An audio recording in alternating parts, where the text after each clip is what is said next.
European bank shares have tumbled after troubled bank Credit Suisse was rescued in a $3 billion purchase by its Swiss rival UBS.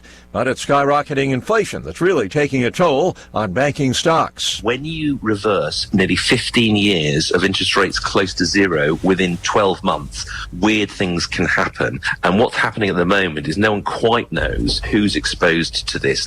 All the failures are slightly different, but at their heart, it's this radical move in interest rates going very sharply up, which has destabilized a lot of people. And no one's quite sure how bad the situation is. You saw a hedge fund, for example, go down in Singapore overnight, and you've had wild swings in things like the 2 and 5 year bonds in the US, and there'll be more casualties to emerge. The BBC's Simon Jack. The Speaker of the Czech Parliament's lower house will visit Taiwan, a step that predictably has angered communist China. News and analysis, townhall.com. New Pentagon study finds that not only do military pilots have higher rates of cancer, so do ground crews that maintain the planes. A year-long study of nearly 900,000 U.S. service members involved in aviation compared their rates of different cancers to others and finds a 24% increase overall. When it comes to melanoma, the flight group had an 87% higher rate, and thyroid cancer was 39% higher. The data has been long sought by retired military aviators who have been raising alarms for years, but were told that previous military studies found no higher rate of cancer than in the general population. The second phase of this study will isolate potential causes. I'm Jackie Quinn. And on Wall Street, Dow futures are higher. More on these stories at townhall.com.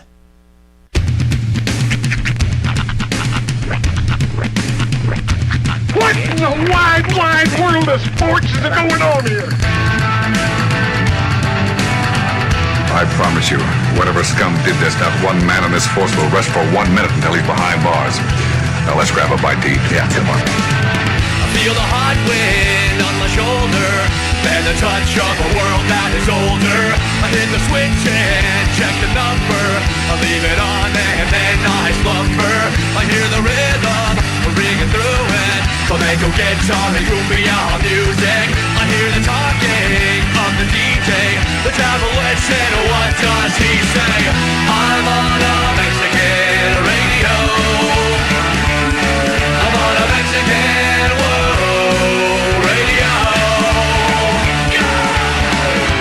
Broadcasting live from high atop the J.P. White Building in downtown Roswell, New Mexico. It's Mornings with Mike Winters on 106.5 Roswell's Talk FM. Is that what I sound like when I talk? Now, here's your host, Mike Winters.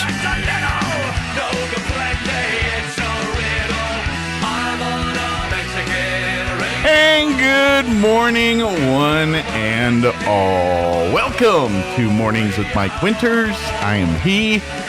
That would be me, Mike Winters. Happy Monday, everybody. Yeah, buddy. Yeah. Welcome back to it. Welcome back to the work week in the school week. Yeah, no. Actually, no, summer break or spring break. Spring break. So, Spring break. for many. So, Surprised you said that. You walked past your still sleeping wife. On the she TV. was this morning still sleeping soundly, yes. It was not my... Those are hard mornings to get up when I'm the only one getting up. I ain't gonna lie. But happy Monday. You made it. You're up. So that's a start. Hopefully everyone had a good weekend. You did, I take it. Yeah, it was. You were at the busy. concert last night. Yeah, and dude, that was such a nostalgic blast from the past. It was great. I was up in the front, like headbanging the whole night. Yes, it was great. A band that's actually is almost a Roswell for a period. There was like a second home to them. A band called Hemlock. They got into it. Metal band. They visited Roswell for the first time. They said I think it was like 2004. Wow. I think it was 2004, 2005. That's when I started the mix. Yeah. Well, no, actually, it might have been before. It was like 2002, I think. Okay. Because they started, their first show was at the Unity Center, back when the Unity Center was at the old airport. Yeah, the old hangar. Yeah. Which is no longer still about. They leveled all that. Yeah. So, but yeah, they were at the Liberty. And of course, they used to, I think at their heyday of Roswelldom, They packed about, I don't know, 1,200 people in the Nimme Amphitheater years ago. Mm-hmm. And I will never forget one of the, because it's a metal concert, right? Mm-hmm. They have mosh pits, and that's what they do. And I will never forget, I was sitting up on stage off to the back. Mm-hmm. I was up, not on stage. I'm off to the side. And I was watching Hemlock was performing. Mm-hmm. And I swear I saw something straight out of Braveheart during that thing. And it was the craziest thing I've ever seen. Yes, the wall.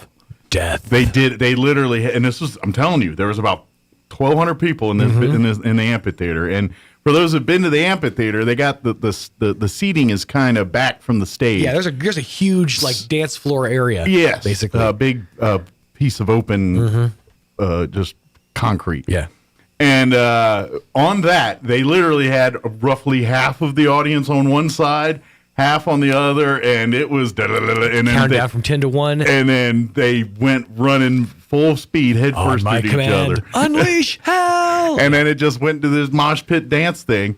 I've never seen anything that looks like Braveheart. Not 30 people end up going to the hospital. It was A, amazing to watch, but and a B, it's something like that. Yeah. To still see the humanity of people help, it was kind of a cool, weird thing, That's the weird thing about metal shows is, we're going to get aggressive, but we're also going to help you up if you fall down. It was kind of weird, man. I mean, cool, but I'm glad I wasn't in it. I was off to the side watching it, but and I'm that's one of those memories I'll never have I'll always keep with me from a Hemlock concert. It was really funny too, because last night was and they're on their 30th anniversary tour, because they started in 1993 in basically in their garage, but.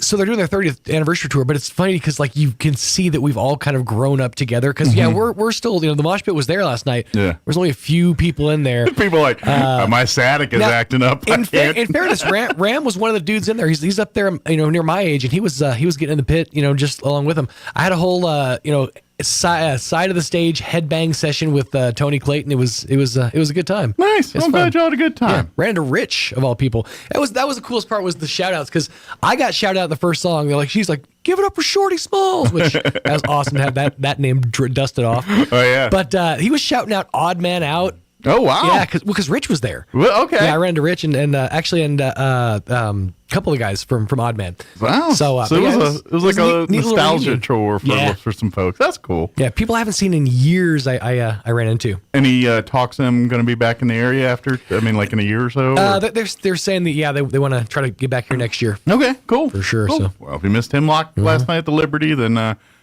wait with bated breath. We'll let you know when the next one is. Big thanks to Ram, actually, Miller. He's half the reason they came here, because Hemlock didn't know that we had a venue like the Liberty until Ram turned him on to it. Okay, well, good. Well, hopefully that's a reason for them to come back. Yeah. Good times. A little sore. Weirdly, I was banging my head the whole night, but my neck it's a little stiff, but it feels fine. I'm going to be doing a lot of this today. Yeah. But the worst part was I was standing the whole time. So my hips and my knees are the part that hurt. Yeah, you need to headbang from the comfort of a lazy boy. Yeah, exactly. Well, good. Shout out to the bands that opened, by the way. Mary Annette, who one of the guys, the lead singer from Mary Annette, actually works for us. He's one of our video guys. Oh, really? Yeah. He comes up. He's like, I work with Tanner and Roy and Gene. I'm like, oh, neat. I was all trying to name drop that I'm on the radio, and so are you. And then shout out to Mission 7. They had a great set right before Hemlock took the stage. So nice. Good times. I like that. Mary Annette, yeah. Pretty good. No, it was hard because I like in my post, I labeled them as marionette, like the puppets, and it's Mary Annette. And yet their mascot is a marionette. Oh, I catch. Mm-hmm. Please tell me they have one old girlfriend named Mary Annette. They had a song called Abe Lincoln. Abe Lincoln. Yeah, which of course I was like, did you say Hey Lincoln? That was the best part. Stage heckles were the best because I was close enough to where they could hear me, and at one point I heard a girl behind me say, "Shut up!" But I was screaming, "Brian, I want to have your baby." Probably doesn't have the same effect when you do it. That's when others do it. But well, cool. I'm glad it was a fun time. Yeah, a fun time was had by all. It was indeed. You know what? I actually watched something. I had a long HOA meeting Saturday. That was a barrel of fun. Riveting. That was a barrel of fun. And then yesterday I did American Legion Post 61 family. We had our Fort Chaplain ceremony yesterday. It was the redo after the wind event we had that postponed it the first time in February. So not a lot of people showed up, but we had a good time. You know, I was thinking maybe Memorial Day right around then, I might borrow the story and just read it on the air. Yeah. It's like, if you guys aren't going to come to the ceremony, I'm going to bring it to you. Bring it to you. I like that. Yeah. I've been pondering that one. But Fireside chat with Mike Winters. I might do the story of the Fort Chaplain. I think around Memorial Day might be a good time to do that. So I will keep that bee in my bonnet and bring it up later. But I watched a new show last night. Yeah, I got quick 5-10 minutes to get in. We're going to replay and actually, let me give you the rundown real quick, and I'll tell my story. Yeah, right. We're going to replay our interview with Juanita Jennings, Public Affairs Director, this hour. Next hour, we're going to have joining us Jason Burke and Mac Dyer. They're with VFW Post 12184 talking about their golf tournament. But we also have with them Eddie Crane. He's with Healing America's Heroes, and that's the organization that they're helping with their golf tournament here in May. And it's an organization that helps first responders, military folks all around the area with PTSD, and they do it through equine and fly fishing. Yeah. And so we talk a lot about. So we're gonna have that interview in the 8 o'clock hour, and then in the 9 o'clock hour, we're gonna replay our interview we had Friday with Bill Williams, Cheves County manager. So what is equine fishing? Equine and fly fishing. Okay, I just used equine and fly fishing. I'm like, well, fly fishing I understand, but equine fishing? Equine horse therapy and I'm fly fishing fishing. for horses. Horse flies. Just put a little hay on the end of the line, throw it out into a field. I caught me a Mr. Ed and a Mind That Bird last week. Tie a game rabbit to the end of a line. Reeled me in a high old silver. I'm going equine fishing, honey. Did you catch anything? Nay. Is that like canoodling or No. Equine fishing. Equine and fly fishing. Equine fishing is a whole new. We're going to start a new sport. Equine fishing. No, equine therapy. Although fishing from horseback might be fun. Yeah. Why not? Yeah. You know, get yourself a strong one. Just like, get it going back. Just troll down the side of the pond or lake there. Yeah, it'd be nice. What are you doing? I'm trot trolling. Yeah, that's right. I'm giving the horse a run and fishing. That's right. Hey, so if we could have Paralympics with like skeet shooting and skiing and all that, can't we have simultaneous horseback riding and fishing? I would think. Hey, there's bound to be at least a couple people that are good at it. I think so. I think we could. But anyway, so that's the rundown for today. But no, there's a new show that premiered last night. Okay. Starring Bob Odenkirk. It's premiered on AMC. I think I heard about this. Called Lucky Hank. Yeah. It premiered. I saw a commercial for it for the first time like Saturday. I was like, oh, I checked it out. And then I happened to look, and the dang thing premiered last night on AMC, the pilot episode. So I watched it. It's no Better Call Saul. It looks like it's like a more played up for laughs type of thing. Yeah. It doesn't look really as serious. I don't even know if laughs are the right. I mean, there's some funny parts. Mm-hmm. So the premise of the story on this one's Bob Odenkirk, Saul, who's not Saul, different character, just happens to be on AMC. Saul is a professor at a small college. Okay. He's an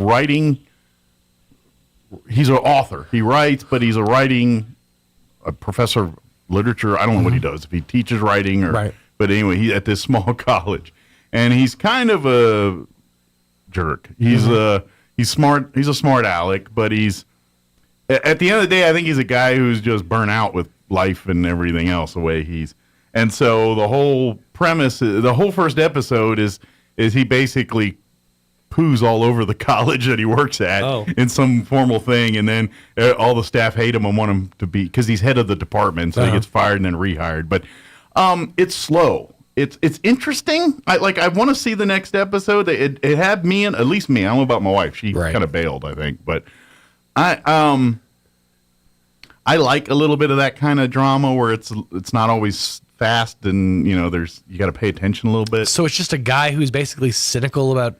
Kinda. That's at least what I'm getting from this first episode. I don't know where they're going to take it. Like his wife is like a principal at a school, and she's like and she seems kind of like his ground a little bit. Mm-hmm. And I don't know. I don't know where the story's going yet. I'm not sure if this is taking into a big Breaking Bad weird thing, or is this going to be kind of slow like this the whole time? And it's more of this, like, they didn't hype this like they did. Like, I didn't even heard of it until Saturday. And I saw a commercial for it, and I was like, oh, that looks interesting. I'm going to check out. And then all of a sudden, I'm like, oh, it's on. I did see a commercial for it. And the only question I'm stuck with to ask on this one is, what's its thing? Because, like, okay, well, you know how, like, Breaking Bad, it was the meth. Yeah. Better Call Saul was a lawyer show. It's like, what's the This thing? is like what's the hook? teacher show. Okay. Like, it's talking a lot of their college professors and, so far the others hate him. So far, it sounds like AP Bio, essentially. A little bit. It's a lot of, like, him dealing with young people's mentalities and, he's, people thinking they're great and he just craps all over them. And it just, I don't know. It's kind of like you could tell he's probably smarter than everybody in the room, but I don't know. I can't tell if it's like House, but for writing instead of doctor stuff. I don't know. Or if it's he's just a guy that he probably has I don't know. I haven't figured it out yet. It sounds like a guy who's just dealing with a midlife crisis almost. And, I don't know, and that could very well be the premise for a show. Is this guy who deals with. So I don't know if he goes off the rails or if he becomes beloved. I don't know what the point of the story is yet. So and to be honest, because I saw literally one commercial for it and it didn't really tell me the story. It's got quite a few people you'll recognize in it. Like, what's his name from Drew Carey and Office Space? Watch Cornhole, bud. That guy, right. I think he plays like his best friend. Yeah, Bader. He plays like his best friend in it, which you see for a minute. Who else is in there? There's a couple other people that are kind of that Marilla Innos, Suzanne Cryer, Olivia Scott Welch, Sarah Amini. Oh, Cedric Yarborough's in it. Jonesy from 911. Yeah, he's one of the professors. Yeah. Yes, he's one of the professors. Oscar, also from he was on Reno 911, but he's better known as from Office Space. Yes. The guy from Office Space. Yes. Mm-hmm. Yeah. Alvina August, Jackie Gunn, and Chris Gethard, who was a comedian. Okay. There's quite a few people you recognize in it. That's why I'm kind of like, it was slow, but I want to see where it goes. The synopsis is basically just like you said. It's basically chairman of badly underfunded Raleigh College in the Pennsylvania Rust Belt, coping with a midlife crisis. Just as Hank's life begins to unravel, his wife Lily also begins to question the path she's on as vice principal of a local high school and the choices she's made. Oh, she's a vice principal. Yeah, told the first person by Hank. Series is adapted from Pulitzer Prize-winning author Richard Russo's novel Straight Man, which was inspired by his own experiences teaching at colleges. So there you go. There you go. Yeah. That's kind of, I'm still trying to figure out its niche, and that's where, we'll see. In a world where Bob Odenkirk needed a paycheck. I'm a fan of Bob Odenkirk's work, so that's going to keep me on there. And I'm just really holding out and looking forward to them dropping the final season of Better Call Saul on Netflix. It's the only reason I'm keeping Netflix right now. Don't tell them. They're going to keep dangling that carrot till. Okay, well, that and my son needs My Little Pony. Yeah. Well, there you go. He's got to get his fix, Well, that'll trump anything. Right. Kid, not happy kid will trump anything. So, all right, it is 7:22. Let's go ahead and take a look at your weather. I'm meteorologist Steve Hamilton with your Pecos Valley weather. We've got a few days of gusty wind coming up with some low-pressure systems moving across northern New Mexico. We'll get a mix of sunshine and clouds today. Our highs in the upper 60s to low 70s and wind at about 25 miles per hour. Overnight, some clouds, mid-40s and breezy, and then it looks gusty on Tuesday. A mix of sun and clouds and warmer. We're up to the mid-70s, wind gusting to 35 miles an hour. That's your latest forecast. I'm meteorologist Steve Hamilton. Thank you, Steve. Currently 41 degrees here in Roswell. Humidity is at 67%. Winds currently out of the south at 13 miles per hour. Mostly cloudy, 72 for a high today. little chilly yesterday, so that's kind of a nice change. Winds will be out of the south, 10 to 15 miles per hour this afternoon. Tonight, cloudy, then gradually becoming partly cloudy. Expect an overnight low of 45 degrees with southwest winds 10 to 15 miles per hour. For you Tuesday, partly cloudy, a high of 78 tomorrow. Winds will be breezy, though, out of the southwest, 5 to 15 early, later picking up 15 to 25, gusting as high as 35 miles per hour tomorrow afternoon. Tomorrow night, mostly cloudy with an overnight low of 51. Winds will be breezy out of the southwest, 20 to 25 miles per hour, gusting as high as 35 miles per hour. They'll drop down 10 to 15 miles per hour after midnight tonight. For you Wednesday, tomorrow night, not tonight. For you Wednesday, patchy blowing dust afternoon, mostly sunny and a high of 82. So it keeps getting warmer, but keeps getting windier too. Winds out of the south, 10 to 20, increasing 20 to 30, gusting as high as 45 miles per hour. Thursday, mostly sunny and breezy, 71 for a high, sunny and 67 for your Friday. And then looking at the weekend, sunny and breezy, 71 Saturday, sunny and 69 on Sunday. No talk of rain this week, so just wind. And warmer temperatures, we'll take those. All right, it is 7:24. We're going to take a quick 2-minute break, get you into your Roswell Livestock Report with Smiley Wooten, and then on the other side, we'll play our interview with Public Affairs Director Juanita Jennings. Don't go away. You're listening to Mornings with Mike Winters. Good morning, this is Smiley Wooten at the Roswell Livestock Auction. A good March run for this week with a nice selection of all classes of cattle, especially high-quality native calves and light yearlings with condition and young bred cows. We expect to sell 1,550 head, breaking down like this: 175, 200 weighing cows and bulls, 150, 175 pairs and bred cows, 1,250, 1,300 calves and yearlings. Today's sale will include 40 bred cows, ex-quality black Angus cows bred to Angus Charolais bulls, 4 to 7 years old, 20 bred cows, excellent quality red whiteface, red Angus cross cows, bred to Angus and Charolais bulls. These cows 4 to 7 years old. These cows are second and third trimester bred in good condition. Nice set of ewes and ranch cows. 64 Holstein whey cows for today, good flesh off one dairy. Also 40 yearling dairy crossbred heifers, mostly solid black, good condition, bunk broke, 650, 800 pounds, 222 calves. Gents Cattle Company right here at Roswell. Ex-quality 90% black white face Angus cross calves. Cattle wean 90 days, 90 plus days. 2 rounds of shots, medium condition, right off alfalfa fields. 400, 600 pounds. 30 calves, Mr. Pete Lewis, Del City, Texas. Ex-quality yellowish Charolais crossbred calves. Cattle wean 40 days. Bovish Gold 8-way. 375, 500 pounds. 66 calves, Mr. James Norris, Cliff, New Mexico. Ex-quality black white face, red white face English crossbred calves, 450, 600 pounds.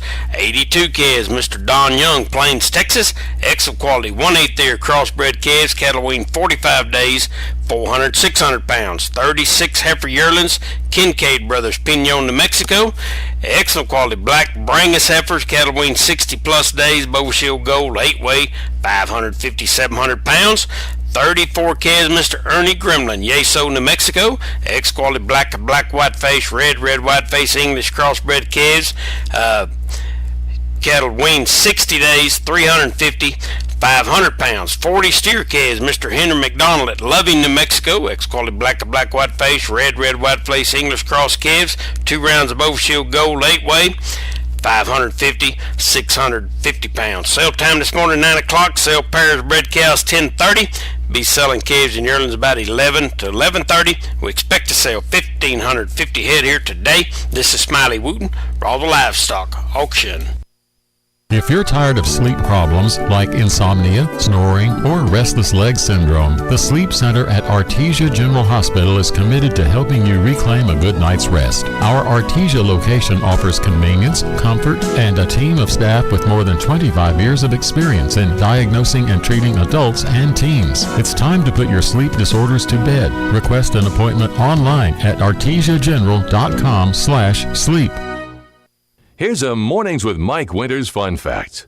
Alaska is the only state name that can be typed on one row of keys. Go ahead and try typing the other 49 states. We'll wait.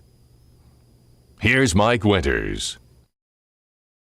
And good morning. It is 21 minutes after 8 o'clock. And joining us in studio this morning from the City of Roswell, Public Affairs Director Juanita Jennings back with us. Good morning. Good morning. How are you today? I'm doing well. Good. Yeah. It's spring. Lots of things going on. It seems like every weekend, if it's not at the museum, it's at the zoo or it's at the recreation center. There always seems to be some activities, events directly through the city almost every weekend now. Wait till April. It's every single weekend. And on April 8th, there's like 3 events happening. So it's a busy weekend for us. Good. For sure.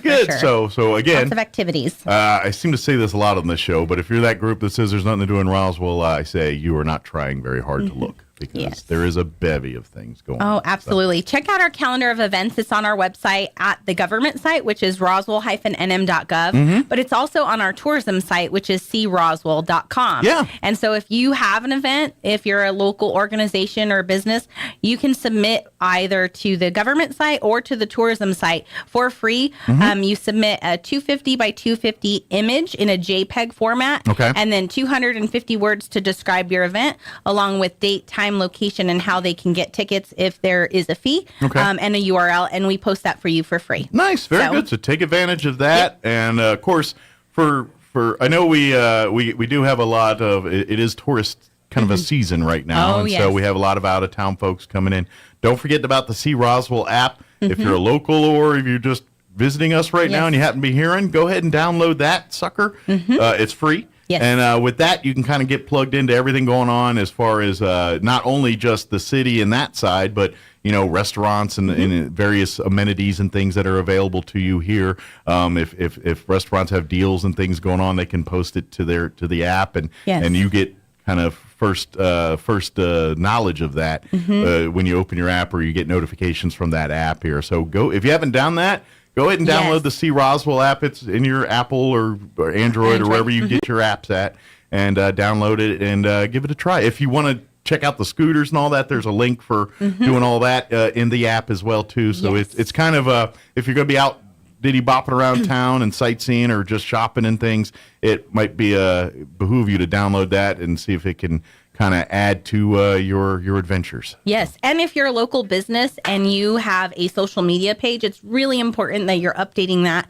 every week. On our app, that we have an algorithm that pulls that content for this geographic location, and then we generate content for our social media page for the tourism site that will post about your business. Nice, as long as you're keeping it up to date. Sure, that's the key in the cog. You got to up. Otherwise, you're going to be feeding out the same old information you put up there originally or the last time you did it. Exactly. So. And so that's our job, especially at the visitor center. This is one of our busiest weeks. Texas spring break is here, and so we're trying to move those people around the city, get them into your businesses and shop. So absolutely. So if you are particularly in the downtown area, it's probably going to be a little bit, especially it's always busy during lunch hour and in rush hour and those things. But you're going to see a lot more foot traffic, a lot more stuff this week downtown. Yes. You probably already have. It's Thursday if you're just now figuring it out. But that'll probably for the next couple weeks, really, because Texas this week, you'll start seeing some New Mexico folks next week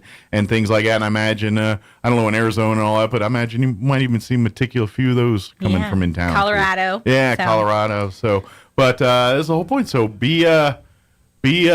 you happen to be downtown and someone asks you a question or where's a good place to eat or whatever, talk to them. Tell them what you like, and be a good ambassador to our community. That's how they get them to come back and keep shopping and staying in our hotels and eating at our restaurants and shopping in our stores and visiting our places and contributing to our gross receipts. There you go. At the end of the day. Yes, absolutely. And for locals, so next week, great segue, is spring break for the Independent School District and our community.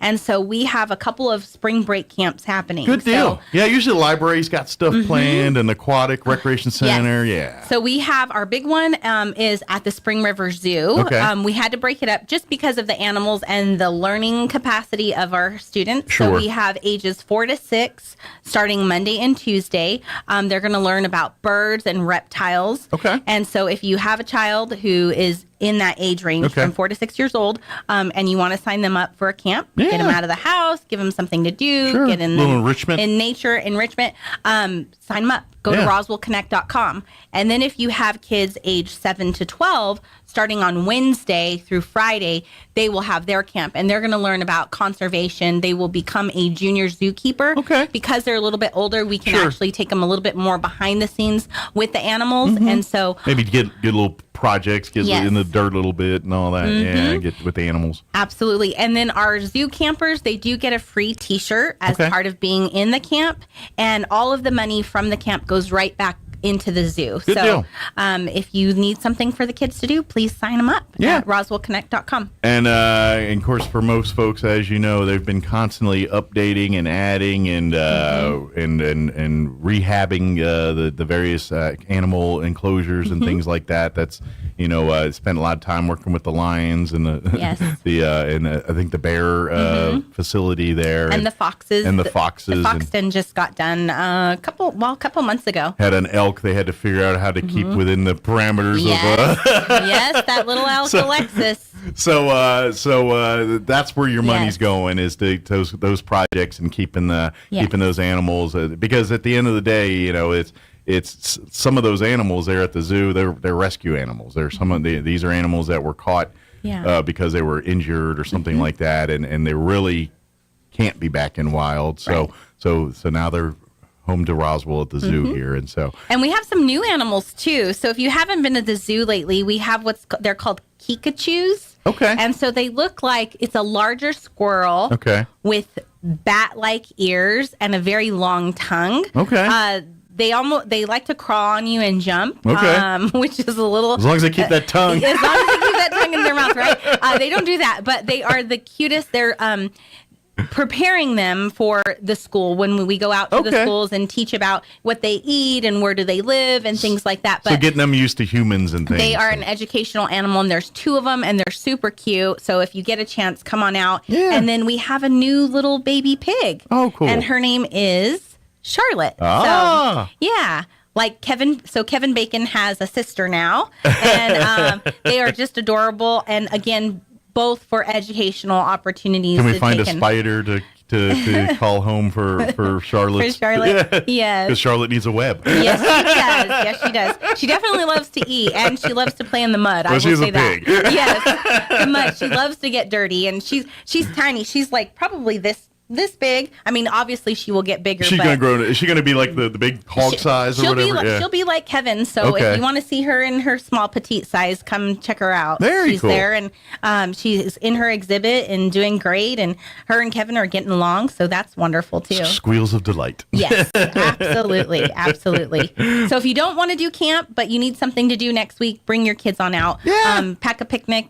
Enjoy and come and visit the Spring River absolutely. Zoo. Come out. There's plenty of great open ground with trees and park benches and things for you to picnic or just enjoy the outdoors, and then stroll around, walk around the zoo, and walk around the park out there and have a good. I don't know. Is the merry-go-round or train, any of that the train gonna be is open? not currently working, and the carousel is being fixed right now. So we're hoping that carousel's really old. It is an antique. It is a collector's item. It's probably one of the most valuable things out on that property is probably that carousel. I'm guessing, just in terms of value and coveted. Like if we ever said we don't want it anymore, I'm sure there'd be a lot of people that would pay some major coin to. We want it though. We want it. We're not getting rid of it. We want but I'm just saying, it would be an asset that's got some value to it. So, absolutely. But that being said, it is old and fickle. So sometimes the parts and things for it aren't readily available in 2023 now. And that is the case right now. They're actually thinking of how they can manufacture the part, because the part isn't available. So they talked about maybe doing 3D. Like a printer of trying to figure that part out. I mean, we get the college involved. They got some of that kind of stuff up there. So we're working on it. Good deal. Well, that's cool. Good deal. So spring break camp, and then if you don't want to come to camp, just come out and visit us. We also have another camp at the Roswell Recreation Center next week as well, Monday through Friday. That one is all ages. Okay. So come on out. Good deal. And I imagine it's going to be sports related on that one. Yeah. So that one will be sports and nature. So they'll be taking them out to the nature walk, doing like a little trail. they'll be doing like volleyball, indoor soccer, dodgeball, things like that. Good deal. And then with both camps, they get snacks and lunches provided. Nice. So yeah. All I can say is $30 to $55 for parents, they should be good and tired by the time their day's done. Absolutely. Yes.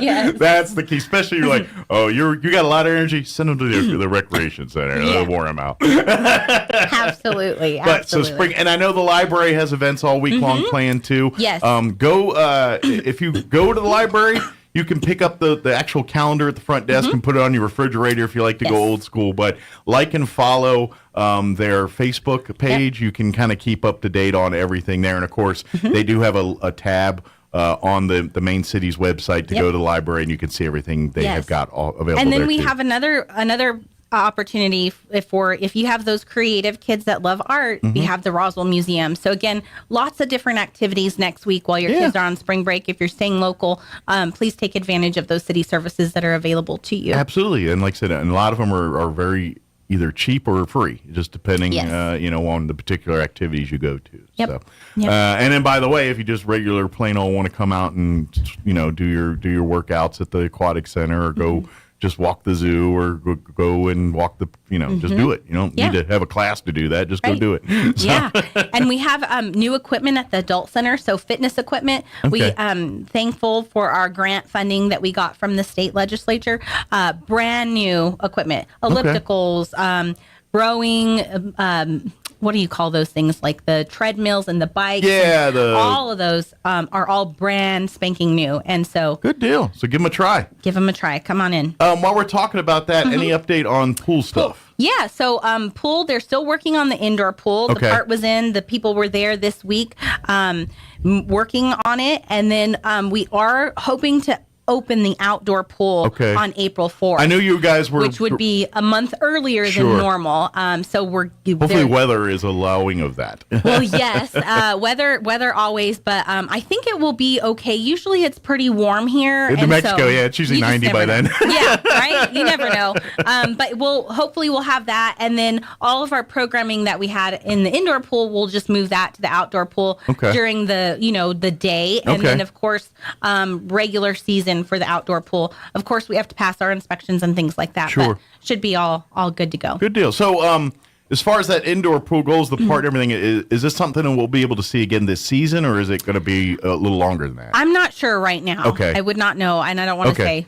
Gotcha. I understand. Because I don't know. I just didn't know. It's like, we got a part order. Maybe that kind of gives us a bit of timeline now, but still up in the air on Yes. that. Not quite sure, but definitely the outdoor pool. That's our goal, is to have it open by April 4th. Very good. And we'll be hopefully doing an aqua egg hunt on April 8th. So we put all the little Easter eggs and have the Easter bunny come out and do that. A little fun Easter weekend out at the pool there. Yes. So, We've got a fun Easter weekend for the whole city of Roswell. So that April 8th date is really busy. It is our second Saturday at the Roswell Museum. Which is so they'll free. have their annual or their monthly free event Yes. there. Yeah. Then we have it's Earth Day, and we're doing an Arbor Day giveaway. So we're kind of combining that. That's going to be at the Roswell Zoo. Okay. So at Spring River Zoo. And then the zoo's also doing that same morning as Earth Day. Come get your seedlings, get your tree. Okay. If you have kids, bring them and they can participate in what we're calling Kid Stampede. Okay. And so it's a really fun run. You're going to slither like a snake. You're going to hop like the lemurs. You're going to run fast like the mountain lion, those kind of things. It's $10.50 to participate. Okay. And that $10.50 really is to get you a free a t-shirt. Gotcha. That's what it's for. So come out. Support the zoo. Every time you come to the zoo, the money that you're giving goes directly back into the zoo. Yeah, if you love the zoo and love and care for the animals and all that, the real way is support it. Come out to it, participate in the events, become a friend. If you got time and really want to get involved. The Friends of the Spring River Zoo can always use more volunteers. Yes. They do. They help raise awareness, raise funds for the zoo, but they also. When some of the projects and things that go on there, when they need brute force and labor to help all that happen, it's the Friends of the Zoo that come out. And so if you like getting a little behind the scenes of the zoo and little exclusive access to things that normally the public doesn't get to, as a friend, you get to do some of that. Yeah, we're so grateful to the Friends. They actually are the ones who funded our little Kikachus, our new little animals that we have. And they have a big fundraising event that's coming up in April as well. It's called Brew at the Zoo. Yeah, that's our annual event. So we come out under that's that. coming back. And of course, that'd be a great event. By the way, just know from personal experience, I know what you're going to say. the DD gets it pretty sweet on that deal. You get all kinds of free sodas and drinks or whatever you're into, and food, and because we appreciate you being sober to get everybody home. Yes. So they hook up. So if you do draw the straw to be the DD, it's not a bad gig. You get treated with royalty status. Yes, absolutely.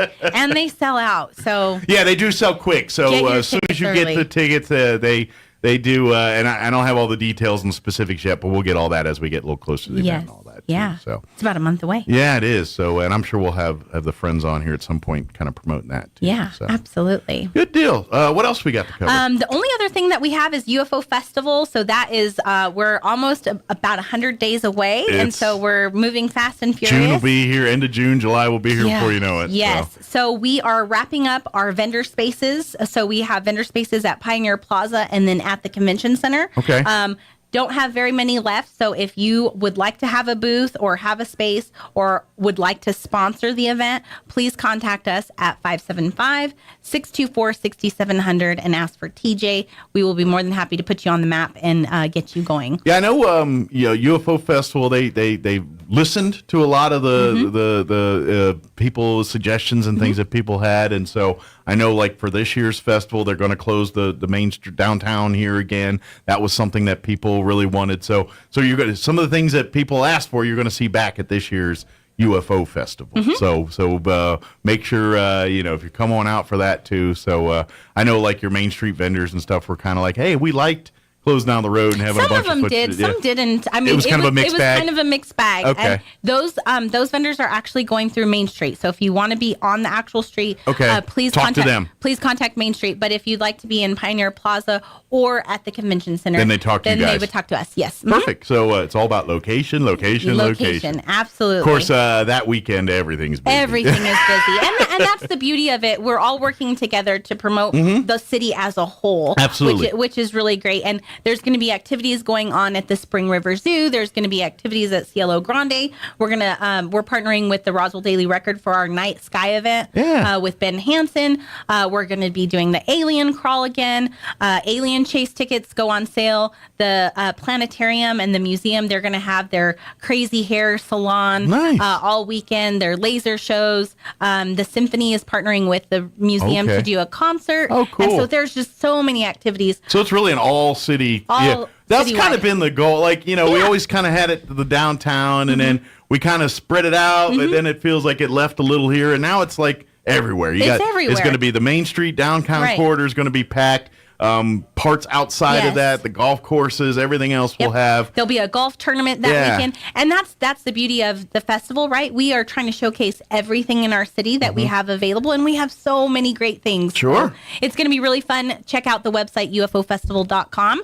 That's where all the information is. And then, of course, if you'd like to be a vendor or sponsor, please give us a call. Yeah. And volunteers, too. I know the city, Main Street, all of them can use extra volunteers to help with the logistics of that weekend, making sure chairs get where they're supposed to be, water stations are set up, information is readily available to anyone that wants it. They need tons of volunteers through the city and through Main Street, so reach out to both entities and say, hey, can I help volunteer? And they'll be like, we'll get you a shirt, we'll get you everything you need to do, and maybe it's manning one of the booths at the courthouse lawn's kind of turns into the main information center for a lot of UFO Festival. I know Main Street City, they set up their things there. Of course, they got across the street the visitor center, kind of as a big hub there too. But they need volunteers just being there to answer questions sometimes, and so that's what they need. So we'll have our food court at the Pioneer Plaza. We're going to have aerialists this year, which is new. And then we'll also have 2 drone shows this year. Last year we only had 1. So this year we'll have them both on Friday and Saturday, which is really fun. And I think what's going to happen is drone show last year there was a lot of people didn't know what a drone show was. Right. You know what I mean? And so they may have heard of it, but they couldn't wrap their head around it. Now they've seen it. Yes. Now it's slowly replacing fireworks. Like I got a feeling nationally, it probably next 20 years, fireworks are probably going to be something that we just don't see. And I think it's these drone shows are going to be the replacement because it doesn't burn things down. Yeah. It was really neat last year when we did have the drone show. You see other communities were like, they called us, where'd you get that drone show? How did you do this?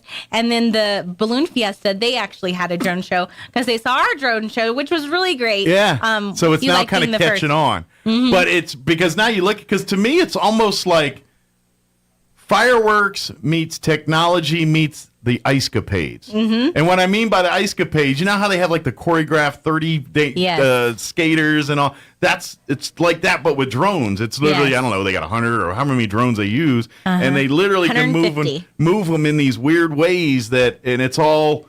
And they change color. It's a storyboard. So that's actually what we're working on right now is you have to build the storyline. And they can only go up for 9 minutes because of their battery life. Okay, then they run out of juice. And because of the sky and the rules with FAA and all that paperwork, right? But we're really excited for this year's storyboard. Cool. I think people will enjoy it. And it's going to be different. So Friday night we'll have one story and then Saturday we'll have a different one. Catch them both. You know what you should do one year? What? Make it a series. So...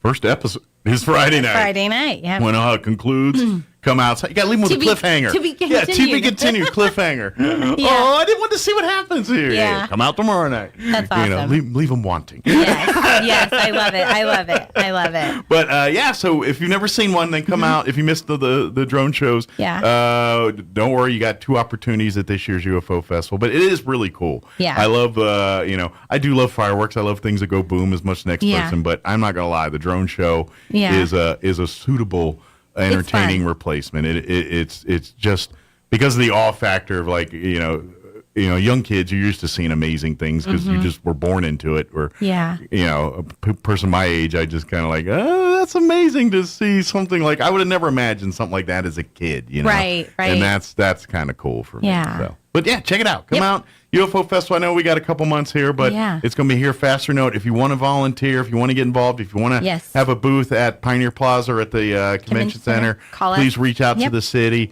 And tickets go on sale this coming weekend. So very good. We will have Alien Chase Up. We will have things for the planetarium, and then things that are going to be at the Galaxy stage and cantina that will be at the Convention Center. Very good. What's the website for the UFO? UFOfestival.com. I always want to throw Roswell in there for Roswell UFO Festival. We are the main UFO festival, so it's just UFOfestival.com. It's just in my head. I want to say Roswell UFO Festival, but it's UFOfestival.com. You can go there and like I said, here in about a week or so, you can start getting your tickets and doing all that. But in the meantime, you can kind of get your preview now, see what's coming, what events you can kind of, all right, I want to make sure I'm there this day around that time because I want to check that out. And absolutely. Of course, we're all the favorites that locals love, your costume and pet costume, kind of all that's happening. Yep.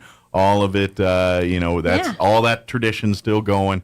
We've just added a bunch more other things to this year's festival. So should be a lot of fun. It will be. Good deal.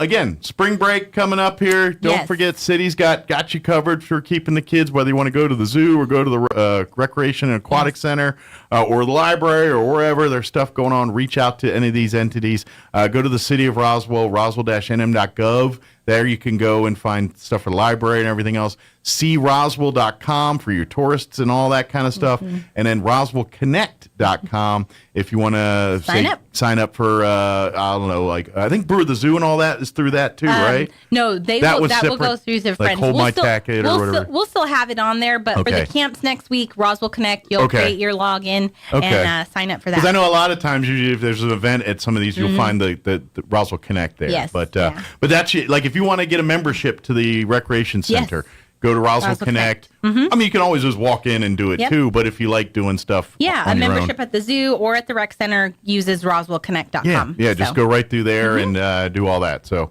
and then, of course, if you have questions about any of that kind of stuff, just call City Hall, I know we'll have Kevin Mavers in a week or two here.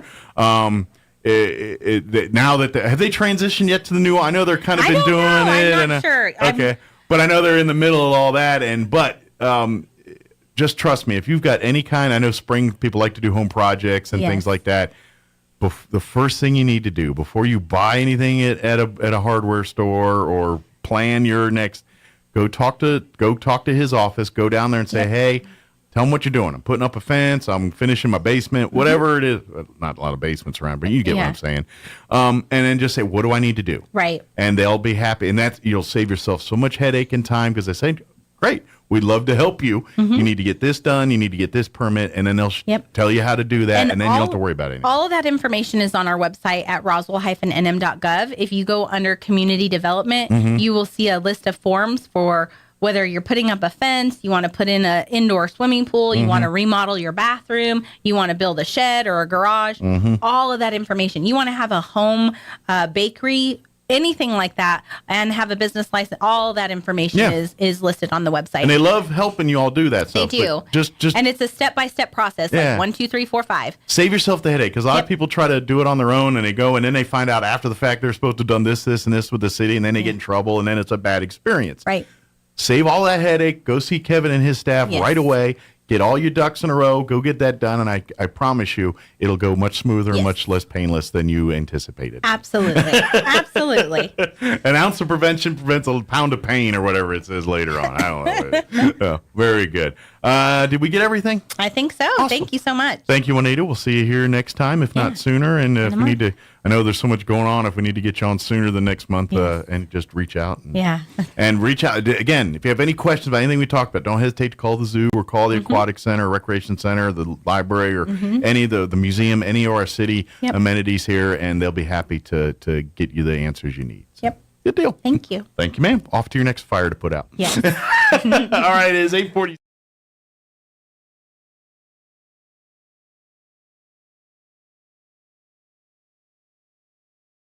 Artesia Republican State Representative James Townsend is sounding off about last week's passage of an annual spending plan that will increase annual general fund spending in New Mexico by 14%. The extra spending would help pay for tuition-free college, rural health care networks, and no-paid daycare and pre-kindergarten for low-income families. On Friday, Townsend said the plan would increase spending by $1.2 billion and will not be sustainable in future years. Another oil and gas public land lease sale is planned for May, an auction scheduled for May 25th.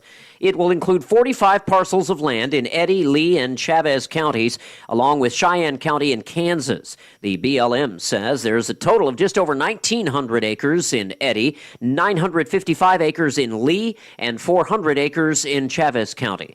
The BLM says a study recently found that oil and gas extraction on the land would not significantly impact the environment. You're up to date. I'm Jared Sorello reporting. If you neatly arrange your pantry with pasta and individually wrapped snacks in pretty little baskets, perfect rows of water and drinks, canned goods, as if they were on a store shelf, and if you show it all off with videos posted on TikTok, then you're involved in a new online fad called pantry porn, which a Loyola University professor says is racist. You heard me right. I'm Kim Commando, brought to you by NetSuite, the #1 cloud financial system. Get no payments or interest for 6 months at netsuite.com/Kim. You be the judge. A Loyola University professor of marketing researched TikTok pantry videos. She claims these viral videos were created by mostly white women as a new status symbol that's actually rooted in racism. She claims that pantries were originally built only for wealthy white people as an area to hide both the food and the people of color who cooked. So we now have what's being called pantry porn. And I'll tell you, sometimes I just can't understand all this. For great content on the go, be sure to get my daily longer podcast called Kim Commando Today. The Dell Technologies semi-annual sale starts now with limited quantity deals on select performance PCs powered by 12th Gen Intel Core processors. Save on select Vostro laptops with built-in security features and select Latitude laptops with enhanced privacy, collaboration, and connectivity. Save on select essential accessories, plus free shipping and special financing with Dell Business Credit. Call a Dell Technologies advisor at 877-ASK-DELL. That's 877-ASK-DELL.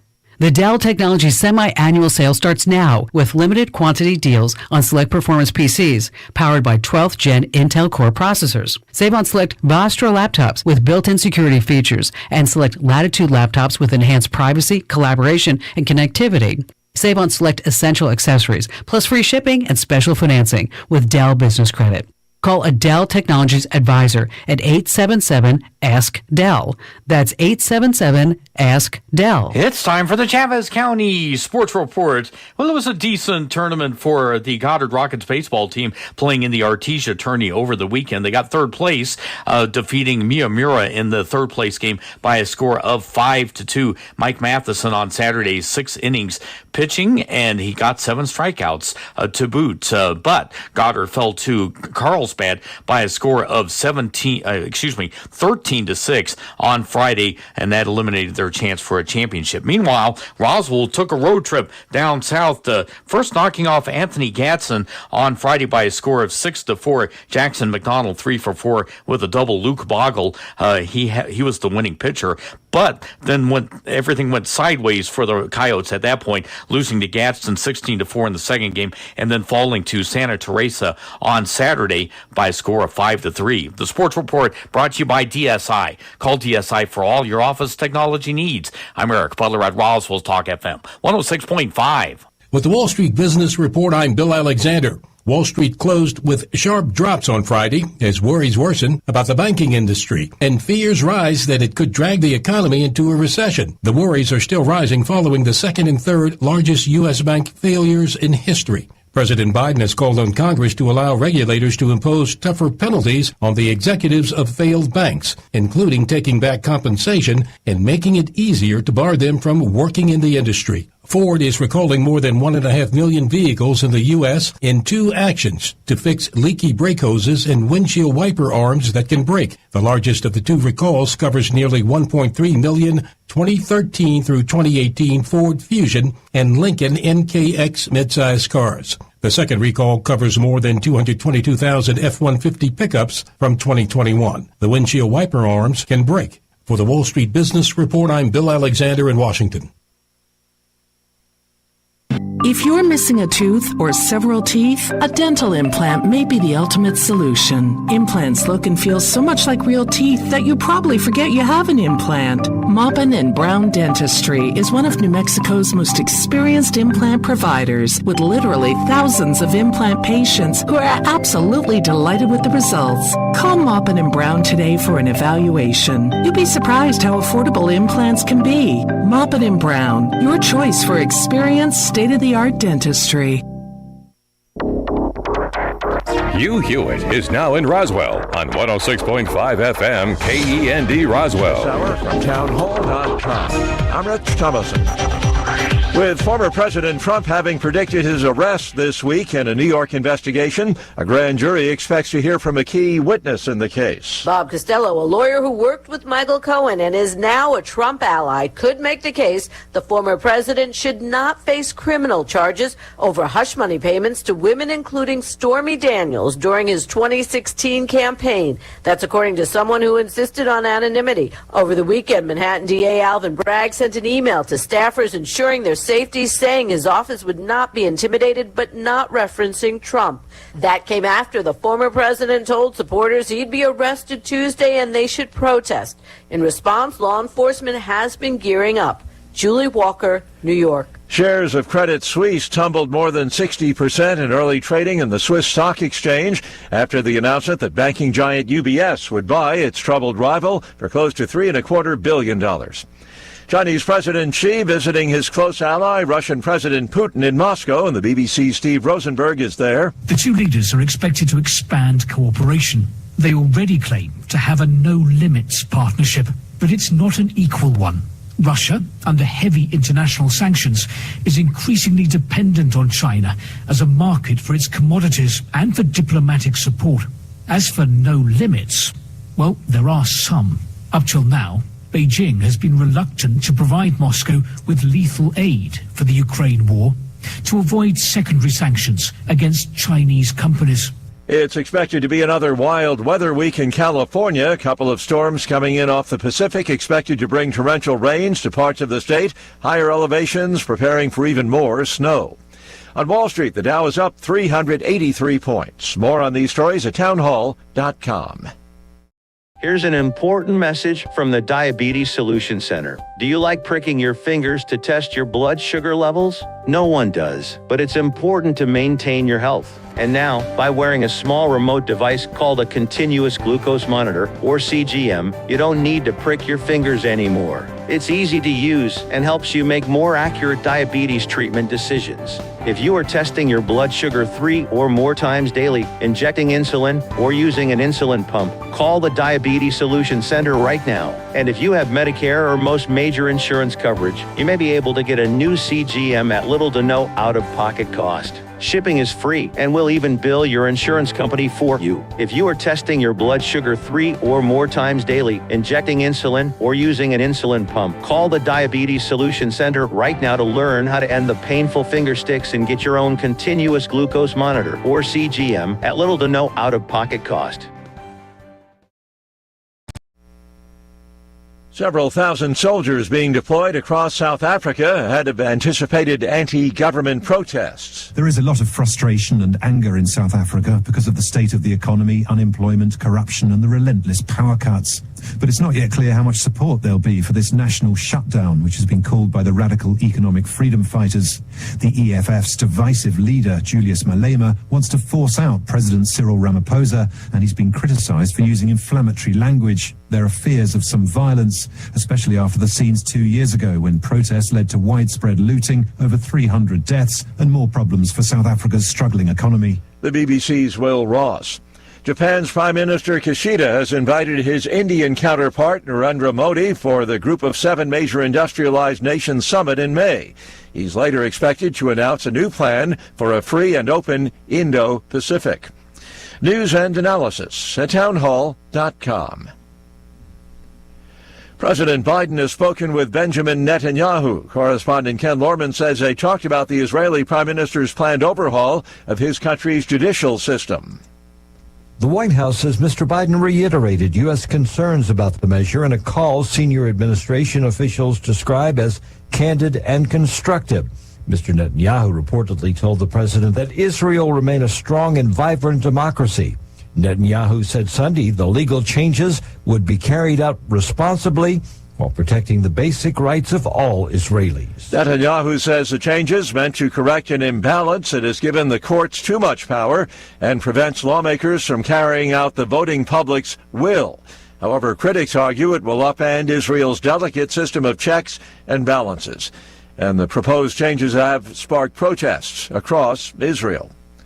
More on these stories at townhall.com.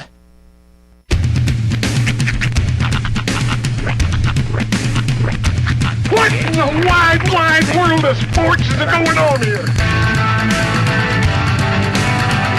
I promise you, whatever scum did this, not one man in this force will rest for 1 minute until he's behind bars. Now let's grab a bite to eat. Yeah, come on. I feel the hot wind on my shoulder and the touch of a world that is older. I hit the switch and check the number. I leave it on and then I slumber. I hear the rhythm ringing through it. Flamenco guitar and cumbia music. I hear the talking of the DJ. The travel listen, what does he say? I'm on a Mexican radio. I'm on a Mexican radio. Broadcasting live from high atop the J.P. White Building in downtown Roswell, New Mexico. It's Mornings with Mike Winters on 106.5 Roswell's Talk FM. Is that what I sound like when I talk? Now, here's your host, Mike Winters. And good morning. It is 6 minutes after 8 o'clock. Welcome to hour number 2. The Deuce of Mornings with Mike Winters, right here on 106.5 Roswell's Talk FM. Happy Monday. Happy spring break for all our folks enjoying spring break this week. That's right. Still sleeping in, and we're just now getting out of bed and To all of our educators and administrators, shut up. But enjoy your week of downtime. So, happy Monday to the rest of you. Yep. Hope your Monday's going well. Get up, get at them, and do something about it. That's right. Good news is it's at least going to be warmer this week.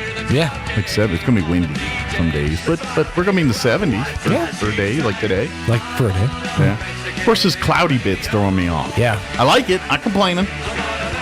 But it gives a colder, ominous look than it is. It was it wasn't terrible this weekend. It was just a little extra snappy this weekend. Yeah, that wind yesterday was a little. Yesterday afternoon was a little. Like I took the kids to the park and and I forgot my coat, and the whole time I was just sitting there like watching the kids, and I'm just like doing the superstar thing, had my hands in my armpits trying to warm myself. Well, it's funny, we were doing the Four Chaplains thing, and the church was quiet. It was, when we got there, and I'm not sure they had the heat on. It was freezing in that church. Mm-hmm. I was prepared. I had a coat. My wife was not, so I did not have a coat for that. I ain't gonna lie, I was like, a little chilly in here, and then we left. And we just went into the car, and I'm like, okay, Kim, give me my coat back, please. And then I didn't get it back, and then I froze The way until I got home. Half the time I'm like, I'm cold, but let me just make sure I'm cold. Let me just feel the nipple and see how hard that bad boy is. I'm officially actually cold. And normally in our 20-plus years of marriage, I'm never cold. I'm just. But as I've gotten older, I get cold now once in a while. Once in a while, I'm like, what is this I'm feeling? Oh, I'm chilled. I want a coat. And so now as I'm getting a little older, I kind of, wear these coats and are more sensitive to the cold air. One of the best stand-up bits I ever heard was he said, every time I walk through a cold spot in a building, I'm like, I wonder who that was. You've been watching Ghost Adventures. I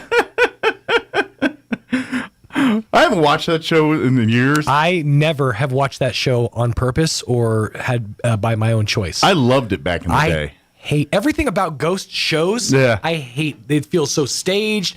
You're just a dude walking into a room with a green backlight talking to yourself. It's just weird. I remember this is probably 10, 15 years ago, back when all this started, these reality shows, all these ghost adventures, right? What, 10 years, 15 maybe? It's been about 15, probably. So I remember flipping channels one day, and then Discovery Channel was showing this like 6-hour live event called, it was like not Ghost Adventures, it was like Ghost Hunters or Ghost something, and the whole thing was this, and they were British people, I think. We're going to hang out in Gettysburg for 6 hours, and they were going to hit a few spots and then do their investigations. And so I was like, all right, Gettysburg, I'm in. I want, Civil War, it's my bag. I want to check this out. And of course they did, and then of course they got in a couple things where they're moving a ball around and talking, and this was kind of before every other channel had these shows, and so I'm like, whoa, look at it, I got way into it, Yeah. And so then Ghost Adventures popped up, and I watched. So for the first couple seasons of Ghost Adventures, I watched pretty faithfully, and then at some point I'm just like, all right, that guy's just weird. I was not forced, but it was on TV a lot in my house. Like, Carl and her mom were into those shows. Yeah. To the point where I almost actually was going to buy a kit just so they could go hunting, like an EVP, because you can actually buy the whole kit. But the moment, I'm sure it's on eBay. The moment that I'm like, I can't even watch this with you anymore, is when they started using the laser grid. It was like all of a sudden they had like green dots on a wall, and they were like watching for a little shadow of a stick dot. Figure guy. Yeah, it's like, this is just stupid. Well, when on Ghost Adventures, I bailed when his partner left. Okay, there was 3 of them initially. Zach Baggins or whatever. There was Zach. Then there was the other guy, and then the other guy. When the second guy, they had a falling out about 4 or 5 seasons into that show, and when that guy bailed, I started watching it. I didn't like it, and and it wasn't like I had a love for that other dude. Right. It's just that the dynamic changed. Yes. 100%. Like, dude, Zach wrapped up to 12 crazy times 12, and the other guy at least kept it kind of in check. Yeah, exactly. It's and then he just went full weird, and then I was like, I'm out. I think after that, is when he bought that museum and started doing all the weird stuff. Right. Like getting obsessed and talking about all the stuff attaching to him. Started and going home. like figuring out how to monetize pretty much everything about what he does. And that's I don't know. It's just, does he still wear those shirts? I have no idea. I'm not even going to attempt to suggest that I know. But yeah, for a full three years or so, I was religiously watching those shows. That show, and that was the one I watched. I didn't watch, I watched that original Ghost Hunter, but I didn't watch all the other shows. The Ghost Adventures was the one that kind of reeled me in. Yeah, and that seems to be the one that everybody was big on was the Ghost Adventures. I think it's just because it was on ad nauseum. Mm-hmm. Like you could, there was a point in time that you couldn't turn on the Travel Channel without Ghost Adventure Marathon being on at some point, and so you just got sucked in because it was just on all the time. Mm-hmm. It was literally, it's like, oh, there's a ghost hunting show. It's Ghost Adventures. That's the one because they show it at nauseum. When you watch one of those, like the live ones, though, you realize just how heavily edited these shows have to be, because it's just a whole lot of nothing. Now, that being said, I'm not saying I'm a believer, but I'm not saying everything they do on that show is real. Okay. What I am saying, the possibility of some of the stuff is happening is real.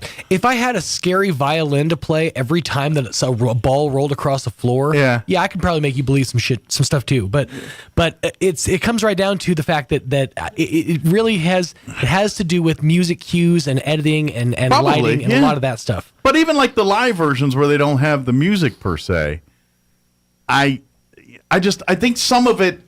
I think, yes, it's been enhanced and dramatized for the show, but I also think some of it actually happened. Yeah. Like when they're conversing on the radio thingy and they, how old are you? 7. Or, I think there's... You have to believe, you have to at least have a suspension of disbelief in order to do what they do. Yeah. So I'm not saying that they don't buy into what they're doing. By the way, this is for the jar. If you go ahead and slip that in. But I'm sure they believe what they're saying. You have to. But it's like, at some point, it's a bunch of hooey, Yeah. And that's just it. That's where I'm mad at the show now, is because I'm like, any chance of people buying this, you're kind of cheapening by doing all your over dramatization of reactions and I'm feeling a spirit. Oh my gosh, I got to get. Come on now. That scary violin. That all is dramatized. It can really make a lot. It can make a lot of people go. Huh? Yeah. It's when they start walking. I'm feeling sick, and I walk out, and all. I was like, that's dramatized hooey. But when they're sitting there with their little device in their hand, and they're like, to me, that's like. I don't know if you can fake that. I will say this. When I watch, when I used to see the ones where you see like the temperature drop, like they would show like a thermometer or whatever, and it would drop several degrees. That was a little bit more believable. It's like, why did the room temp drop all of a sudden? Yeah, and so I just think because it's like I would love to be there at like a live audience if they did one of those episodes where you get to hang out with them while they do it. I would like to do that just to see how much of this is actually happening in real time versus the over. You know what I mean? Sure. I think I could get it better. Now, granted, I'm very aware that, there are, the circuses back in the day and the freak shows. And so they're good at doing live fake things to you. But I got to imagine, I think I'm smart enough to point that out if I'm there in the room. I'm not really big on buying into the whole idea that there's ghosts or spirits or anything like that. At the same time, I am in no hurry to go stay at the hotel in Los Alamos. Oh yeah, there's that one and the one in Denver and in Cloudcroft, the lodge there. They allege that's haunted too. So we got to get an interview going here. So I better wrap this discussion up. But we're gonna get you up to date with the weather here in just a few minutes, and then we're gonna have an interview. It actually happened yesterday. I did it yesterday. We had Jason Burke and Mark Dyer with VFW Post 12184. And then we also had Eddie Crane with Healing America's Heroes.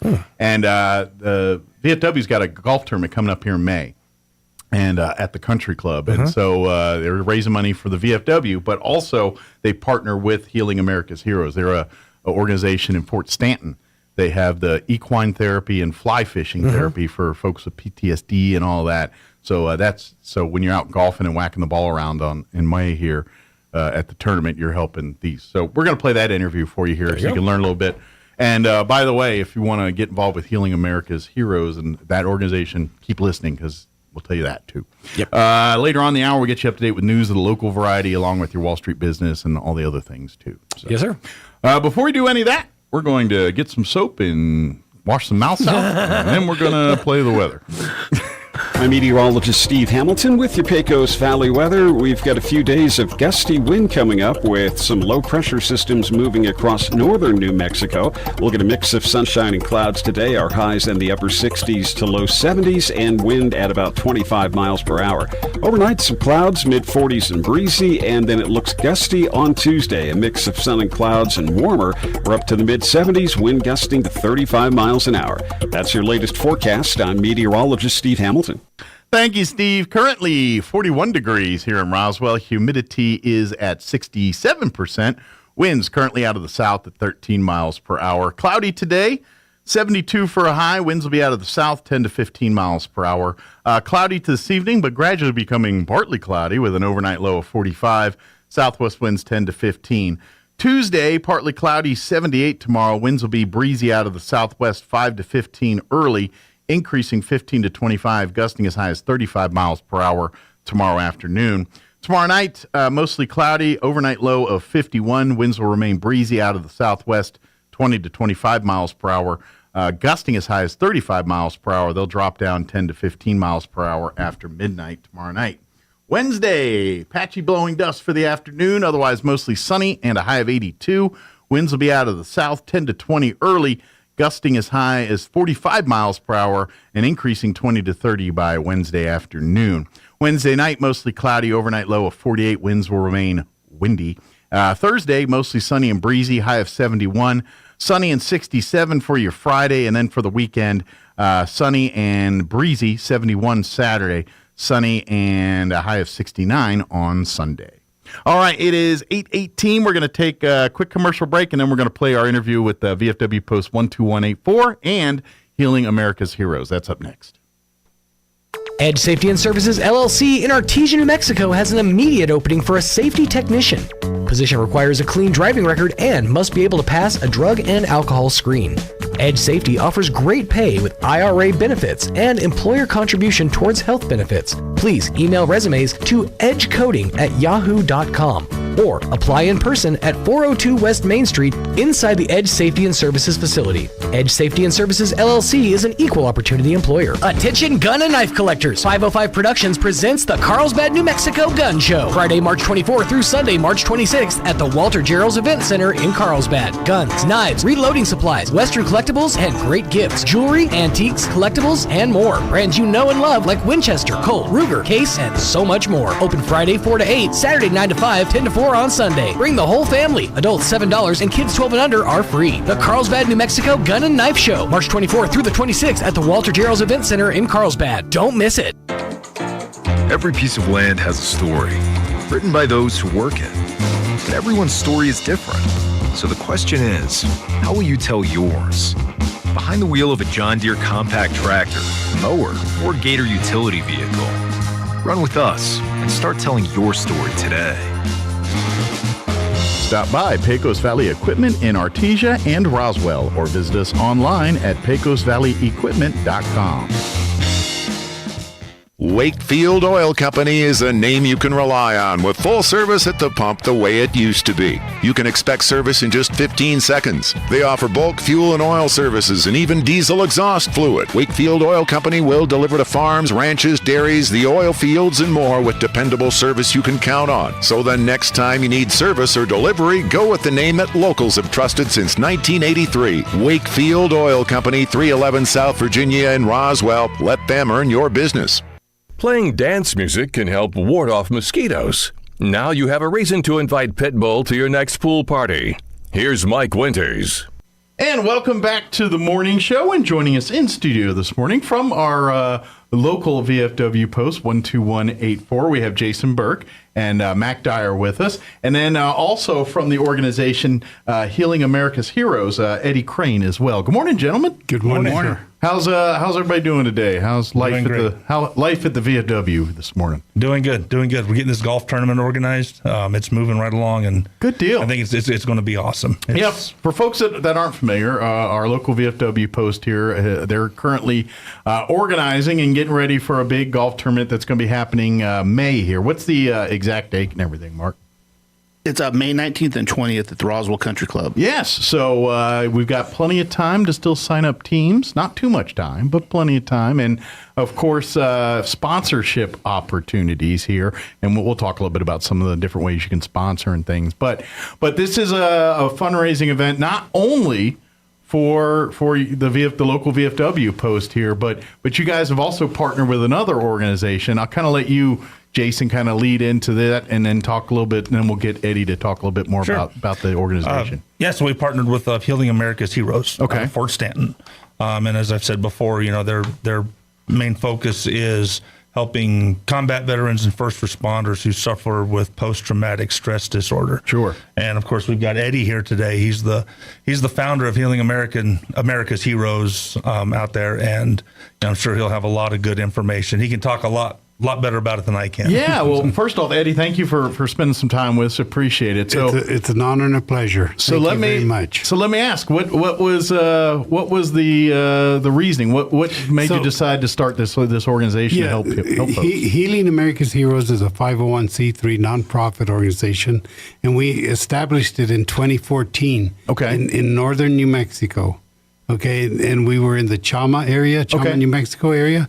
We were there until 2021 when we were able to make a deal with the state of New Mexico and lease the old prison facility at Fort Stanton. And it had not been used since 2015. It had been shut down since 2015. So we took it over. And we're converting it over from a prison to a veteran outreach, veteran wellness center for our veterans and first responder, like Jason said. That's really cool. And it's great, that we brought life to something that was sitting and rotting in Fort Stanton there. That's true. But and the B part is obviously doing it for something good, and I would imagine I know for sure veterans are stubborn mules. First responders are probably in the same vein.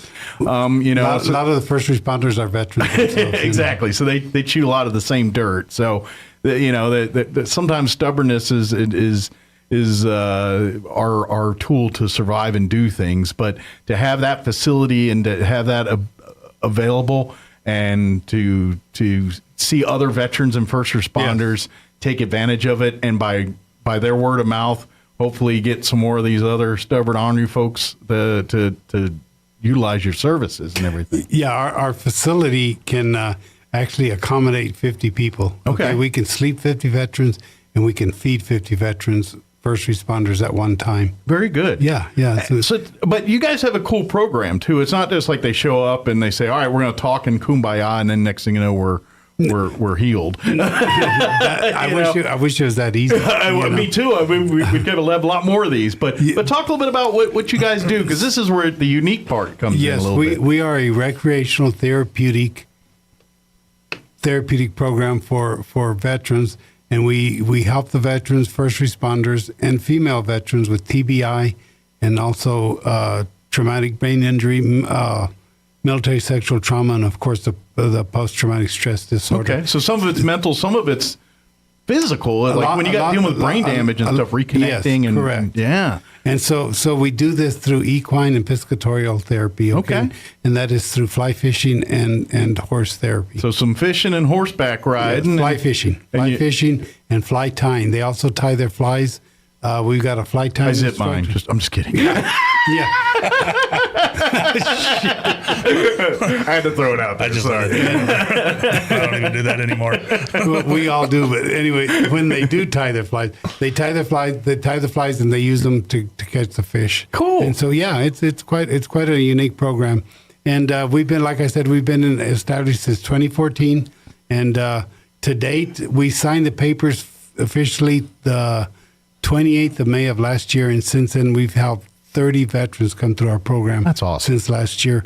We are booking and trying to get up to 130 veterans come through our program this year. Okay. And the help with Jason and Mac. Well, I was about to say, you can lead the horse to water, but if you don't have the resources to feed them and clothe them and provide for them and the actual therapy services involved. I'm actually have become a member of Jason with Jason and the Post. So all right, it's an honor and a pleasure to be here. Good deal. So they're going to give you a title and put you to work? No, I support Jason. I totally support Jason.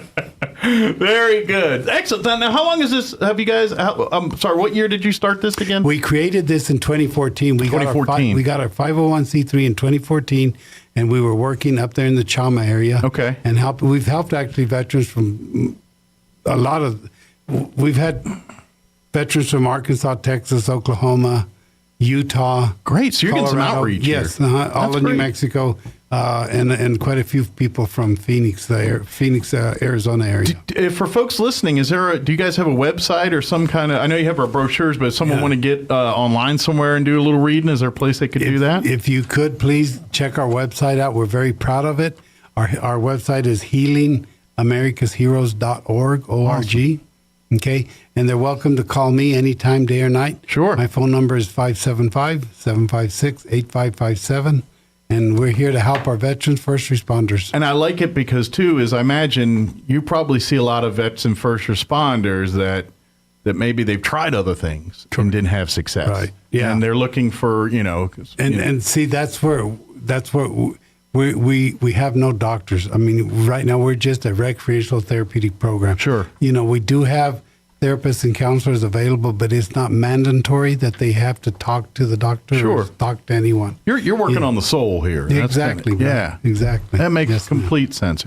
So I'm curious, what was the inspiration? Was it yourself or family that were dealing with some of this? Sir, yes, I mean, I'm a Vietnam veteran. Okay. And so, the 22 a day, okay, losing 22 brothers and sisters a day. That number's about to be 23, I heard. Or more. Going this way. Or more. Yeah.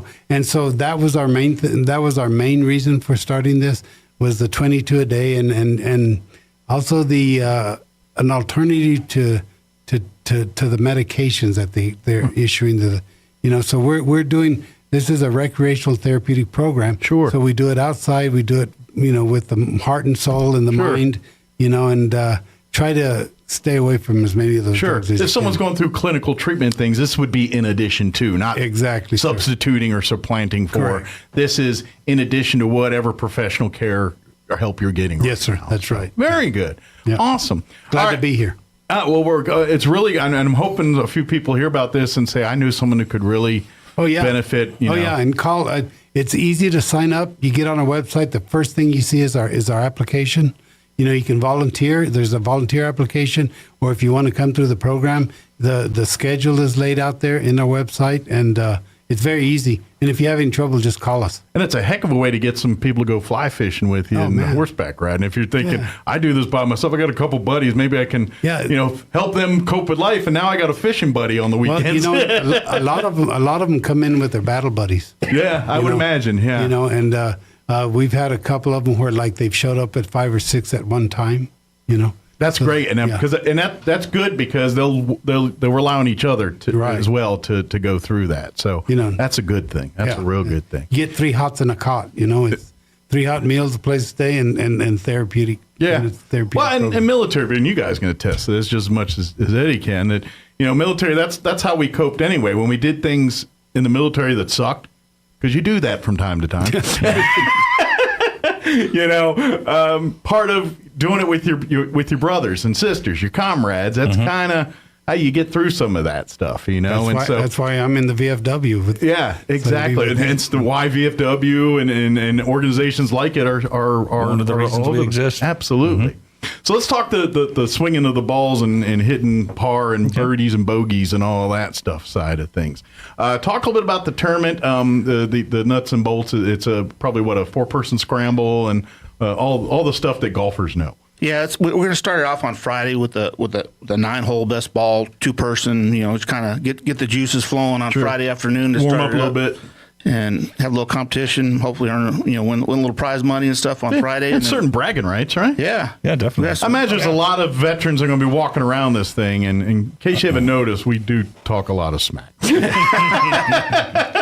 I get made fun of because I was a tanker. That's right. Yeah, I get made fun of because I'm in the Air Force. It's all the same. We're not going to hold that against you today. It's okay. Air Force is welcome. That's right. And then we're in charge of snacks. Y'all have the best ones. And then Saturday is going to be the four-person scramble on Saturday. And shotgun start. Yeah, shotgun start at 7:30. Okay, and then we'll have an afternoon one as well. We're going to hopefully try for a shotgun start. Sometimes they get crowded up in there, but we're going to sure. Yeah, you always have a log jam or two every once in a while and stuff. Then, in the afternoon, and then we're going into the evening. Do the fun stuff. We got silent auction. Okay, we're gonna have a live auction there. Very cool. We'll have the award presentation for the winners. And can you guys still use some donations of silent auction items and all that too? Absolutely. Okay. Yeah. So if anybody's out there listening and think of your Most atypical definitely. silent auction, trips or a offering of your business services, or if you got artwork or sports memorabilia or something like that, or things of value, or a package, spa packages or trip package or a golfing outing or something like that. Maybe a fishing trip or something like that. There you go. But if you have that ability and would like to donate one of those to this event, please reach out. What else we got? And then in the evening we'll do the live auction. Okay. And after the dinner and awards, we'll do a live auction. We're gonna have some live entertainment afterwards to just have some fun when it's all over with and celebrate. And we'll do a couple presentations about Healing America's Heroes and some different things like that, and just enjoy some camaraderie. And good deal. Maybe I'm sure they'll get like a presentation talking a little bit about some of the things that's going on with the Healing Hands, and talking about maybe a few fish stories. Gotta have those. They're almost as big as the golf stories. Right? But yeah, especially for all you golfers out there, you're going to be out there golfing anyway. You might as well sign up, come out to the country club, have a great time, and then all the money you were going to spend on greens fees and everything will now go to help two great organizations here. So come out and be a part. If you, I can tell you this, there's always a bunch of fun and food and camaraderie at these events, and it's every time you have a golf scramble, you get a couple people that are very serious golfers and they're doing it, but a lot of them are just there whacking the ball, to having fun, telling fish stories, doing the, what people do on the golf course and having a good time. And if you're going to do that anyway, come out and do it and help some people, that have at one point or another signed their name on the dotted line to help you, or protect you. And so we would love to have you come out and do that. So while we're talking about that, of course, you guys are always looking for new VFW members too. If there's some veterans listening and they would like to, maybe they're saying, I want to get involved with something, because it's a service organization. At the end of the day, it's they're there to give back. I mean, they primarily with veterans, but also community related stuff. Absolutely. It's veterans first. We always want to make sure our veterans are taken care of, but kids or different organizations, much like our other veteran groups in town, they're community based things. So if you're looking to get involved, and then if you're just looking for people to hang out that probably shared some similar types of experience that you have, VFW provides that kind of kinship and camaraderie on top of giving you purpose and a sense of belonging in the community a little bit. Yep. And, speaking of that, we are having a recruiting drive this coming weekend on the 25th and 26th of this month out at Westlake. Okay. Westlake Hardware. Westlake Hardware. Yes, sir.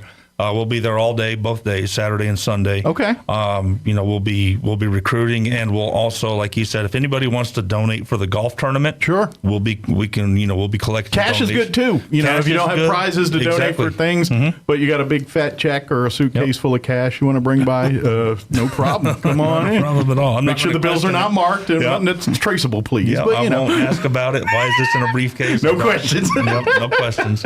No die packs. That's right. Yeah, no die packs. Yeah, we don't. Yeah. We left our Richard Nixon mask at home if we have to do a getaway. But And you can't drive past and throw it out the window. You actually got to walk it up. Yeah, come on out. But yeah, we'll be out there, recruiting people. Okay.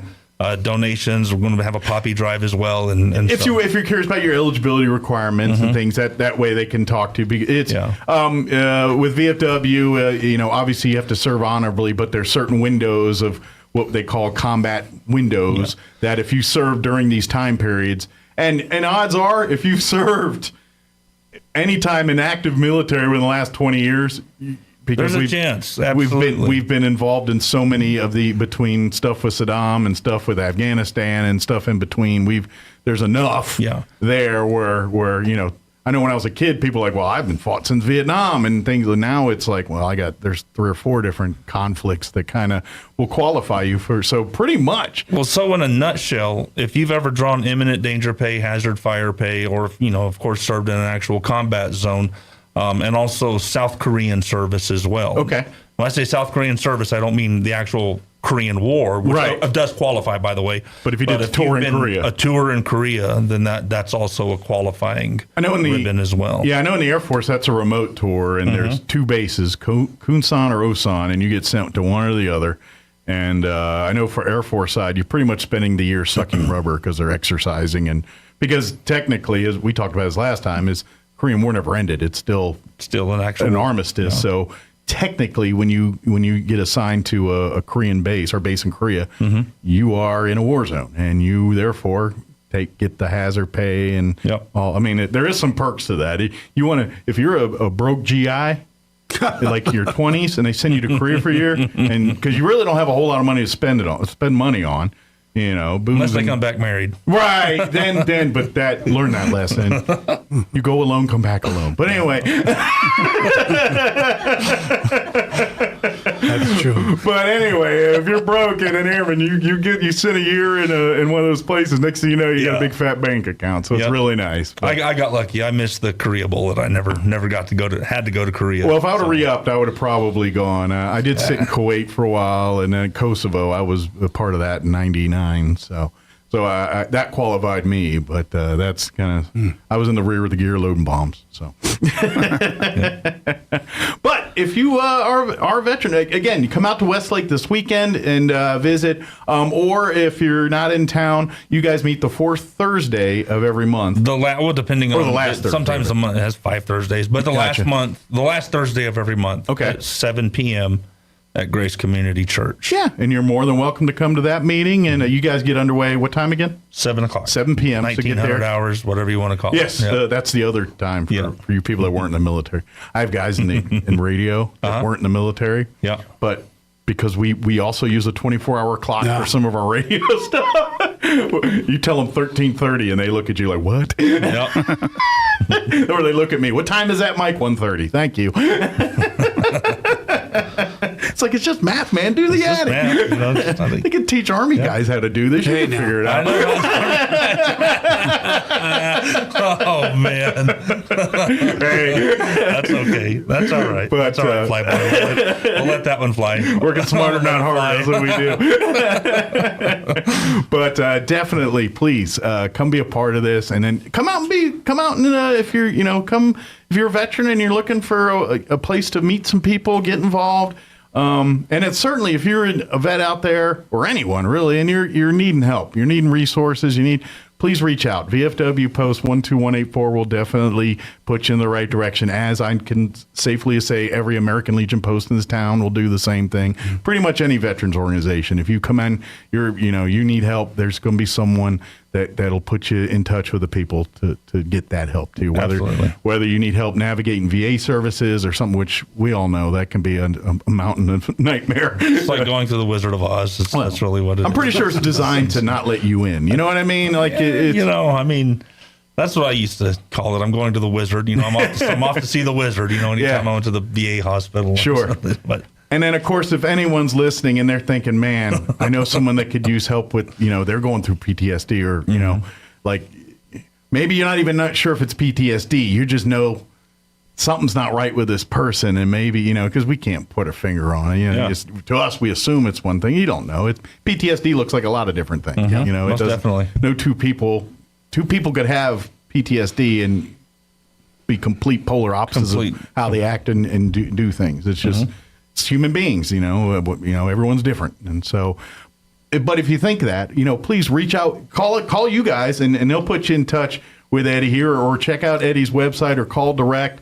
And of course, if people are wanting to get involved, I imagine you could always use more on the helping side too. We can always use volunteers. We can always, that's why we're doing this fundraisers, just to kind of to help support both organizations. Even if you're good at horseback riding or any of that, or even I don't have a military connection, but we always need. I'm a pretty good fly fisherman. Yeah, good. Yeah, teach your skills. We always need volunteers. Yeah, and you'd be amazed. I mean, what kind of, and because for people thinking, because there's probably something that's like, how does out fishing or riding a horse, how it does a lot, because there's the therapeutic side to it. And military people are trained a certain way, and I'm thinking first responders, they're probably same thing. I mean, different things they're teaching them, but the same way they do it. And so I think by giving someone a set, fly fishing, there's a certain, you got to do it the right way, or you're going to have a hard day out there, and so true. And so I think that responds to military people. If you give them a set of instructions and say, do it this way, they're going to look at it and follow it to the letter. And I think fly fishing and horseback riding brings that element to the therapy. It's like, okay, by you focusing on tying the right tie or putting the right thing, you're able to use that to navigate the other stuff going on in your life, or able to realize there's more to life than what you've created in your head. In these programs that we've got there, we talk a lot about especially in the equine program, we talk a lot about the predator and the prey. A lot of times, when were you the predator? When were you the prey? Sure. Certain times we were both predator and prey. And so we relate that to the how the horse reacts. They're prey animals. Yeah. And then also we talk a lot about pressure and release. What do you do when there's pressure, and how do you release it? And so using those lessons to actually, teach you to fish or teach you to ride, but guess what? These same things or same principles apply to other aspects of your life. And I know military, and sometimes we need to be hit kind of hard to see the light sometimes. And that's just, that's what I think this works, because you're giving it's the piece of cheese and the pill thing. You always trick your dog taking meds by in essence, you're giving them treatment, but you've wrapped in a big old piece of cheese in the form of fly fishing or horseback riding. And so that's what I think you probably see the most success, because people that are resistant to say, yes, come shrink my head and come talk to me, are going to be more willing to come in and say, yeah, let's go hang out and fish for the afternoon. Well, it doesn't have that clinical environment. Yes, exactly, I know, Jason. I've gone through that myself, sit down in a room with this, guy who just got out of college. And I mean, no offense towards, therapists and psychologists, but, it's still hard to talk to them. Yeah, I get that, because some of the things you've seen and done aren't things that normal people that don't deal with military or first responders see or do. And so someone that just went to college and studied theory, I understand. I'm not trying to, like you said, but it's hard for someone that's seen and done things to relate to someone that really is telling you how to fix it in theory only. Yeah. It's like, just stop being sad. Like, good luck with that. Yeah, stop being sad. Find a healthy outlet.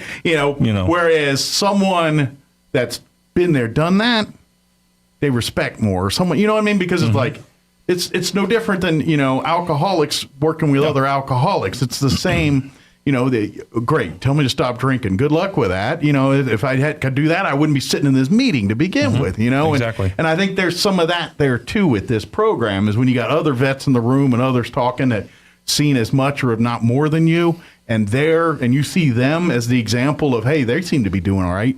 If they are doing all right, maybe that could be me too. And so I think veterans and first responders just seem to be a little bit more receptive to that path. Yeah, our motto is, vets helping veterans, veterans helping vets. and that's our motto. Sure. And and most of the volunteers we have are veterans that come through, And I'm betting or are volunteering in respect to someone that was in the military. And I would also be willing to bet some of those same folks were probably on the other side of the fence years ago and are now, they've been through that, chewed that dirt, and now are using what they've learned to help the next generation of people going through it. And that's the cool thing about this. And that's what I'm hoping, this thing catches on. And next thing you know, you're like, hey, we got the Fort Stanton chapter, we got the Farmington chapter, we got the Santa Fe chapter, we got the Hobbs chapter. That would all be cool at one point. But it's got to start somewhere. So might as well start at Fort Stanton, right? Amen. Again, give out your website, any place that you would like people to learn more about your organization. Please come check our website out. It's healingamericasheroes.org. And check out our website. It's most important. Our webmaster is doing a great job. Easy to apply, easy to volunteer. Any questions, of course, you can ask them there on our website or call me personally, 575-756-8557. My name's Eddie. Excellent. And of course, is there any information that we missed on the golf side or anything that we wanted to make sure we got sidetracked with talking about other stuff? Is there anything we definitely want to let people know about? We will have a website up for it probably in the next couple of days, and we'll get that out on our Facebook page and share that where you can sign up and sponsor and everything on that website to make it nice and easy. Or you can also just call, anybody that's on the Jason, myself, or Bob Bolin. And do any sign-ups or sponsorships. And we also have we've had a lot of people step up already. We're still early in the process. Just highlight a couple of them that went way above and beyond. Let's do that. Watson Construction, Genesis Endeavors, nice. Perry's Oilfield Service, Custom Welding. They've all went above and beyond what just kind of what we asked for our general sponsorship. I think stuff. they get what you're doing, and that's why they're going above and beyond. And probably when you add the helping healing hands here, that's another level of perfect, awesome. So thank you to those businesses, but I can they get it, and that's awesome. Yeah, and anybody can and there's not a we got some guidelines on what we asked for some any kind of sponsorship, but anything is good. I mean, we'll make it work. We recognize you and we appreciate anything that absolutely nothing too big and nothing too small. Absolutely, yeah. And of course, if you want something formal, there's the different tiers from Medal of Honor all the way, Purple Heart and in between. And each level comes with certain perks and things, entries into the tournament, so advertising, so forth, so on. You guys will be happy to point that out when you call or get in touch and say, here's the different levels. How do you want to help out? And you can do that way, or I'm sure if you said, well, those don't really fit, I want to do a custom thing. Here's a bunch of whatever. And whatever that is, we'll figure it out. Yes, sir. But in the meantime, now's the time to sign up. If you want to sign up as a golfer, can you go through you, or can you go through the Country Clubs Pro, or both? Or you could drop off your information at the Country Club. Well, I'm sure we can pick it up. Okay. But if you just call myself or Bob Bolin, I can give out our numbers if you want. Yeah, absolutely. Yeah, you can call me at 575-291-5243. Okay. Or you can call Bob Bolin at 575-626-0741. All right. Or Jason Burke at 575-910-1860. Very good. And we'll get you taken care of. And they love when you call at 2 a.m. I'm just kidding. Jason especially. I really like I like it. My wife loves it. No, she really loves it. I leave the phone between us. And I forward all my calls to his after. So it goes right to him anyway. So if you call him at Mac, it'll go right to him. I still haven't figured out how he does that yet. That's why you put him in charge of the tournament. He knows things. That's what it is. But please, get involved. And I'm just kidding about the 2 a.m. Don't call him at 2 a.m. But it's not going to ring. But definitely reach out. Of course, you guys also have, if you look for Roswell VFW or VFW Post 12184 on Facebook, shoot a message through there. And LinkedIn. And LinkedIn as well, sir. too. One of these guys will get a hold of you and get you information and all that stuff, too. So anything we talked about here today when it comes to whether you're someone who needs some services and needs help, or if you want to participate in the golf tournament, or if you're wanting to be a VFW Post member, again, don't forget, come on out to Westlake Hardware this Saturday and Sunday. Pretty much all day, they're going to have be out front there, and you can come and make donations, or if you want to become a member of the VFW here, or or if you're a veteran and you have needs, reach out. There'll be someone there to put you in touch with people. So, good deals. Anything we missed? I think we covered it. Anything, Eddie, you wanted to mention? You know, I'm just really glad to be here and really be glad to be with the VFW and what we're doing, how we've combined and working together. You know, that's the only way this is going to work, is us working together. Absolutely. And thank you for, I mean, it's because of people like you stepping up and taking the reins on organizations like this that people get to, you know what I mean? Because let's face it, where do these people turn if you're not exactly here? And that's the thing. It's like, I don't know. Exactly. And so thank you and thank God you guys. Thank you for letting us be here. Anytime. This is the easy job. I turn on mics and talk like an idiot. That's all I do. They're like, you're so wonderful. No, I just talk like an idiot and let other people do great things. So thank you guys. We appreciate it. We'll see y'all next time. Okay. Now for your Pecos Valley News Update, I'm Jared Cirillo. Artesia Republican State Representative James Townsend is sounding off about last week's passage of an annual spending plan that will increase annual general fund spending in New Mexico by 14%. The extra spending would help pay for tuition-free college, rural health care networks, and no-pay daycare and pre-kindergarten for low-income families. On Friday, Townsend said the plan would increase spending by $1.2 billion and will not be sustainable in future years. Another oil and gas public land lease sale is planned for May, an auction scheduled for May 25th. It will include 45 parcels of land in Eddy, Lee, and Chavez counties, along with Cheyenne County and Kansas. The BLM says there's a total of just over 1,900 acres in Eddy, 955 acres in Lee, and 400 acres in Chavez County. The BLM says a study recently found that oil and gas extraction on the land would not significantly impact the environment. You're up to date. I'm Jared Cirillo reporting. I'm meteorologist Steve Hamilton with your Pecos Valley weather. We've got a few days of gusty wind coming up with some low-pressure systems moving across northern New Mexico. We'll get a mix of sunshine and clouds today. Our highs in the upper 60s to low 70s and wind at about 25 miles per hour. Overnight, some clouds, mid-40s and breezy, and then it looks gusty on Tuesday. A mix of sun and clouds and warmer. We're up to the mid-70s, wind gusting to 35 miles an hour.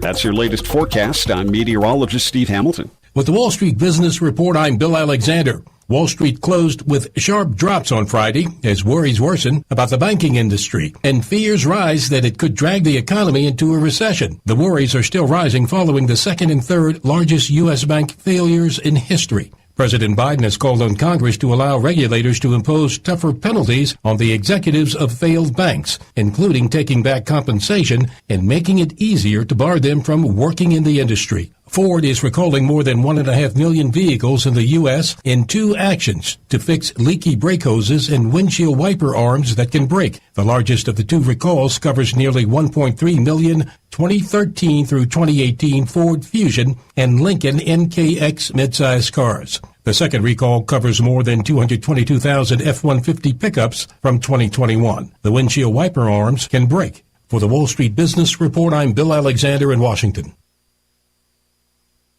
If you need a Kubota that works and plays hard, stop looking. You'll find everything you need at Amigo Machinery. When it comes to tough Kubota tractors, mowers, construction equipment, and utility vehicles, all with low-rate financing, Amigo Machinery is your one-stop shop. We are passionately committed to providing our customers with the highest quality products, most innovative solutions, and services delivered with integrity and professionalism. Stop by Amigo Machinery in Roswell or see us online at amigo-machinery.com. Hey Roswell, we have some great news for you.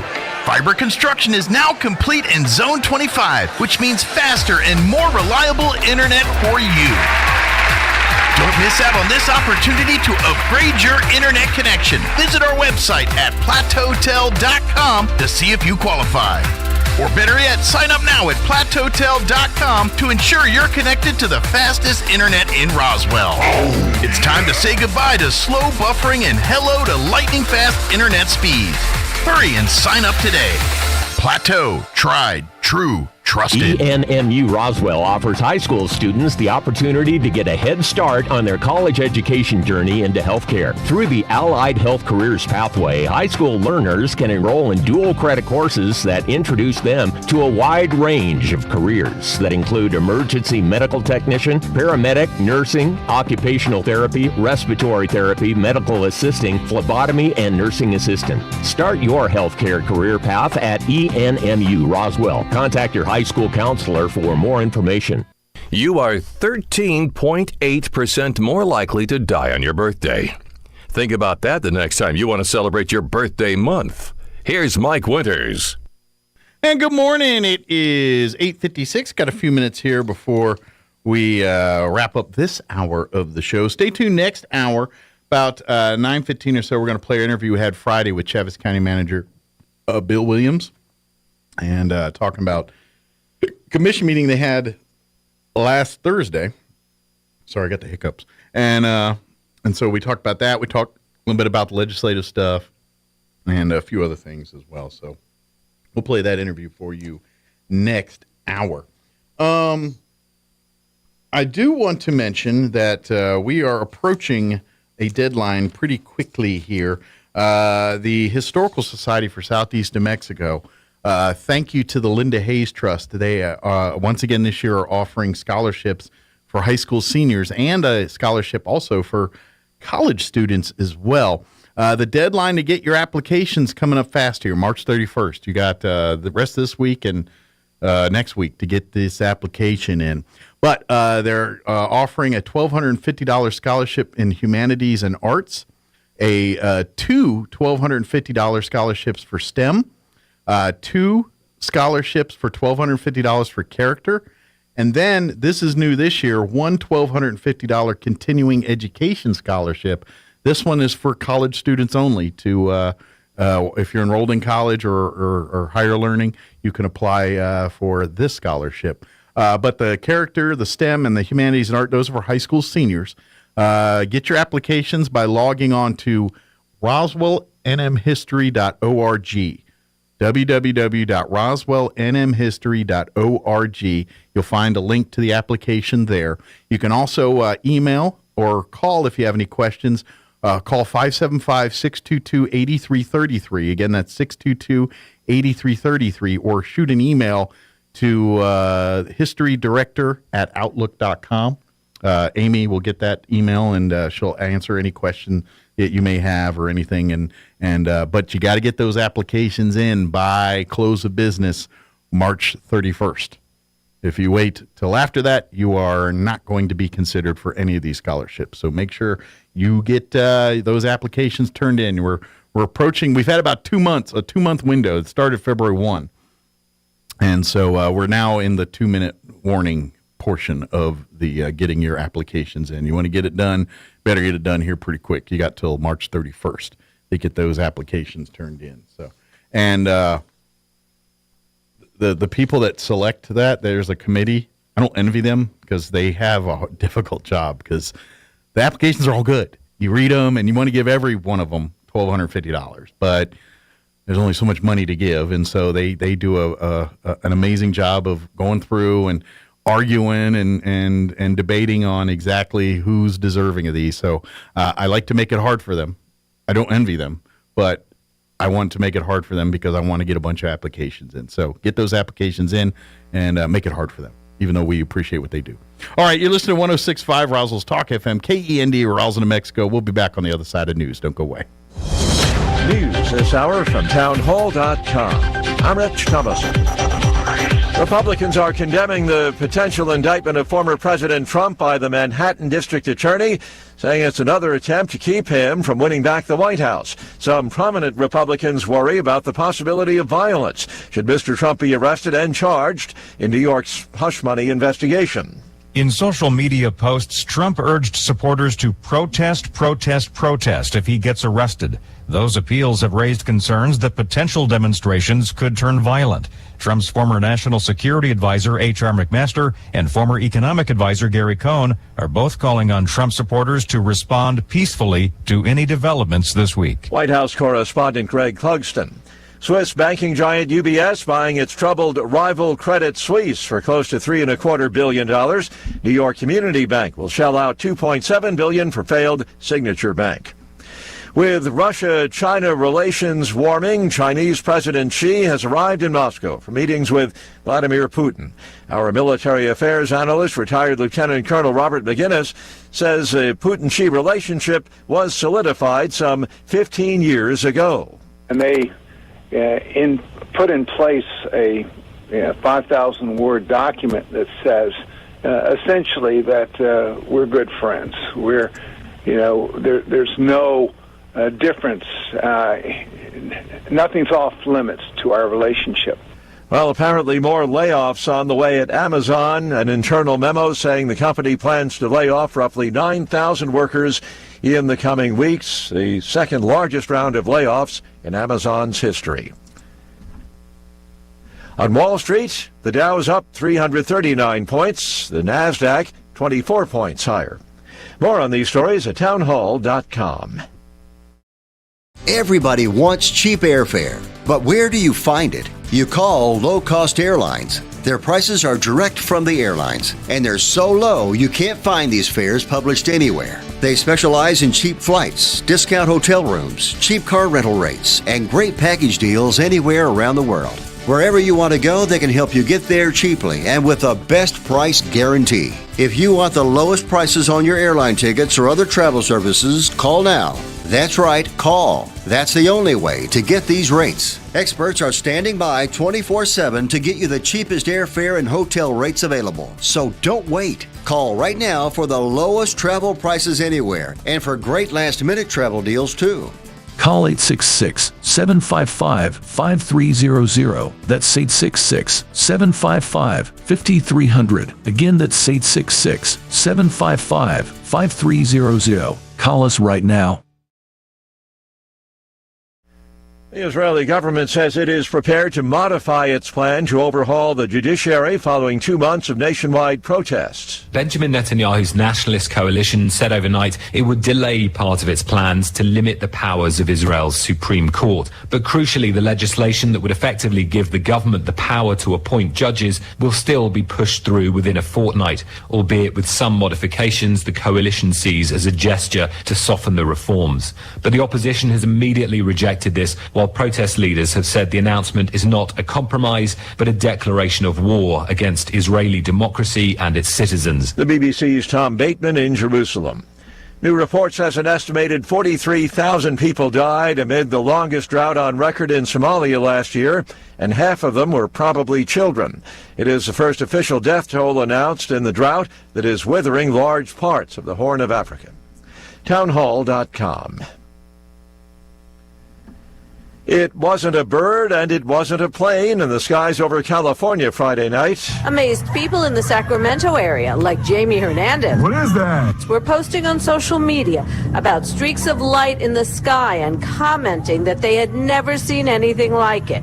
Jonathan McDowell, an astronomer at the Harvard-Smithsonian Center for Astrophysics, says the streaks of light were from burning space debris, specifically old Japanese communications equipment that was jettisoned from the space station in 2020 because it was taking up too much room. He says it would burn up upon re-entry, and that's what created the spectacular light show. The U.S. Space Force confirmed the re-entry path over California. I'm Julie Walker. And watching Wall Street, stocks are moving higher this hour. The Dow up 364 and the Nasdaq trading 33 points to the upside. More on these stories at townhall.com.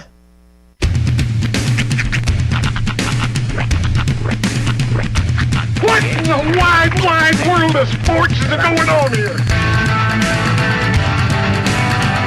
I promise you, whatever scum did this, not one man in this force will rest for 1 minute until he's behind bars. Now let's grab a bite to eat. Yeah, come on. I feel the hot wind on my shoulder and the touch of a world that is older. I hit the switch and check the number. I leave it on and then I slumber. I hear the rhythm ringing through it. Flamenco guitar and cumbia music. I hear the talking of the DJ. The devil witch said, what does he say? I'm on a Mexican radio. I'm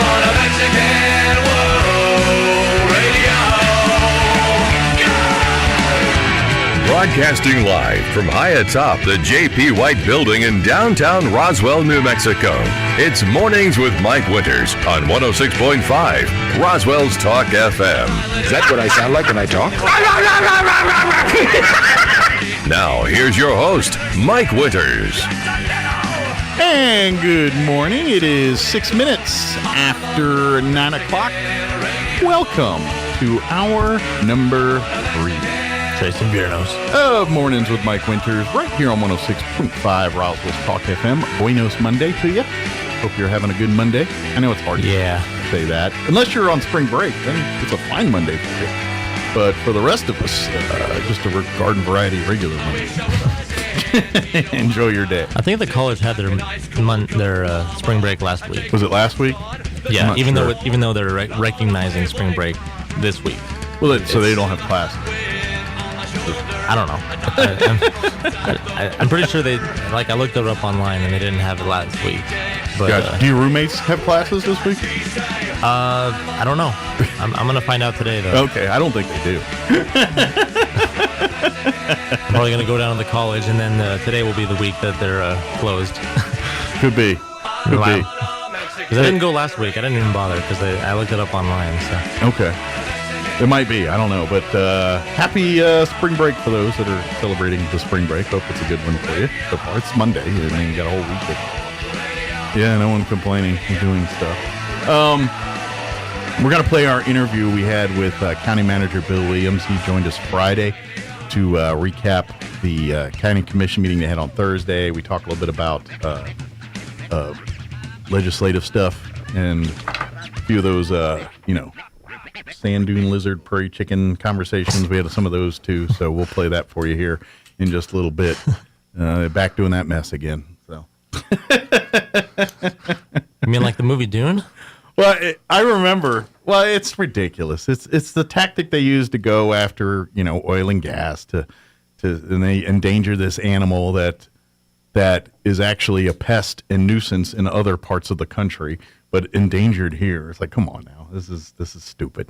But this is what they do. So we have to do our thing. Remember, we did a couple years ago where we had the big rallies, and we had to get we're probably going to be have one of those before this is all said and done, just to shut these people up. But that's what they're in the middle of doing again. So we talk a little bit about that. Mm-hmm. Later on the hour, we'll get you up to date with news of the local variety, along with your Wall Street business update and whatever else we can come up with for this hour of the show. Sorry, just when you said Dune, I thought you were going to say I watched Dune. I have not watched Dune, and you haven't watched that yet. I don't think I will. I don't know. I hated the first one so much. Yeah. That I am so jaded to try to watch the second one, or the reboot, or whatever. It's not the same movie at all. I hope so, because that thing was a snooze fest. And I've tried at least 3 different times to sit down and watch that original Dune, and every time I can't do it. There's 2 movies that I've tried multiple times to watch, and multiple times saying this thing just stinks to high heaven. The director is really good, though. Yeah, Dune's one of them. The other is the original Star Trek, the motion picture, the very first one. That's snooze fest. There is not enough nerd in me to make that thing palatable. It's just god awful. But anyway, I'm trying to remember what else the director did. He did like Blade Runner, the new Blade Runner. The 2049 one. I bet it's a lot better. I gotta will myself to devote time to do it, and I get sidetracked. Other things come on, and I'd rather watch that. I'm kind of sure. And it's one day it's going to be something that's nothing on, and I'm just like, fine, let's play Dune, and then I'll play it, and then they turn it. I'll probably like it. It's a simple action movie, basically. Like it's no different from every other movie. Okay. The first but Dune, it's not full of boring crap. It was just so much boring stuff, dialogue, and it's like, it's like just another scene of 2 people standing in the desert with some weird, stupid thing hanging out of their nose that is kind of creeping me out. That I don't want to watch, and it's just because they had that breathing thing or whatever it was. Yeah, it's a respirator thing or whatever it is. I don't know. It looked like a bug hanging out of their nose. Yeah, it's like a moisture respirator. It reminded me of that bug they stuck in the ears in Wrath of Khan, the second one, Star Trek, remember that the Chekhov and that other guy. Oh yeah, how could I forget that? They put those bugs, Khan put those bugs in his ear. Yeah. That scene haunted me as a kid. Yeah. But that's what those remind me of. So I can't. And even to this day, when Khan comes on that movie, I don't watch that scene. I turn or look. Oh, yeah. And it's not even that bad now. Like if you watch it in today's lens, it's not that graphic. Right. But in my 1980s kid brain, that thing it just resonated horribly in my head, and for years that scared the stuff out of you. That haunts me. And so even this day when that scene comes on, if I'm watching that movie, I'm like, I'm gonna go get a drink of water. I'll be back when the scene's over.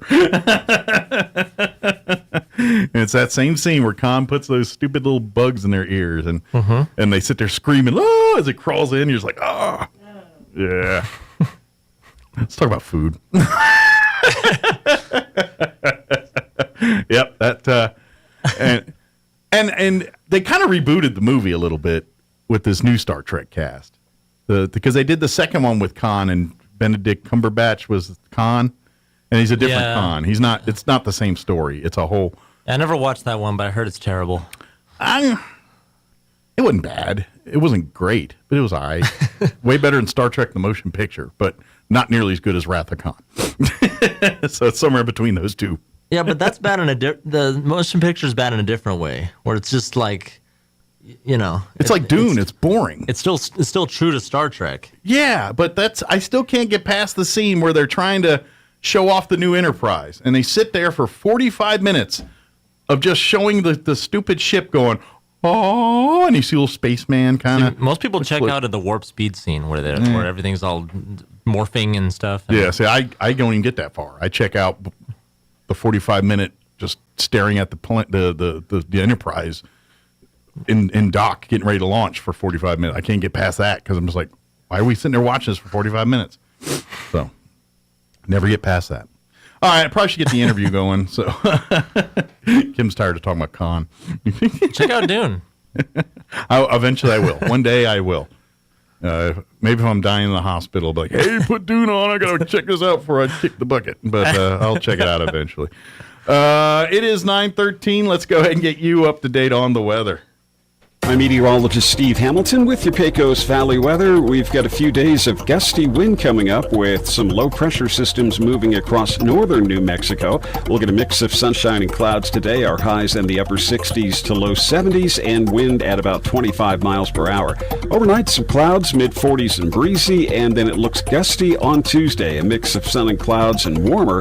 We're up to the mid-70s, wind gusting to 35 miles an hour. That's your latest forecast. I'm meteorologist Steve Hamilton. Thank you, Steve. Currently 44 degrees and partly cloudy here in Roswell.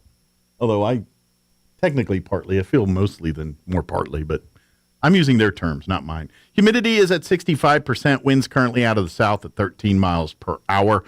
Mostly cloudy for the day. Expect highs around 72 with south winds 10 to 15 miles per hour. Cloudy tonight, then gradually becoming partly cloudy with an overnight low of 45 degrees. Southwest winds 10 to 15 miles per hour. Tuesday, partly cloudy, high of 78. Winds will be a breezy out of the southwest, 5 to 15 early, 15 to 20, gusting as high as 35 miles per hour by tomorrow afternoon. Tomorrow night, mostly cloudy, overnight low of 51. Winds will remain breezy out of the southwest, 20 to 25 miles per hour, gusting as high as 35 miles per hour. They'll drop down 10 to 15 miles per hour after midnight tomorrow night. Wednesday, expect some patchy blowing dust for the afternoon, otherwise mostly sunny and a high of 82. Winds will be up out of the south 10 to 20 early, later increasing 20 to 30, gusting as high as 45 miles per hour. Patchy blowing dust Wednesday night before 7, otherwise mostly cloudy and windy with an overnight low of 48. Thursday, mostly sunny and breezy with a high of 71. Friday, sunny and 67. And then for the weekend, sunny and breezy, 71 for Saturday, sunny 69 for a high on Sunday. All right, 9:15, we're going to take a quick commercial break, then we're going to play our interview with Chaves County Manager Bill Williams on the other side. Don't go away.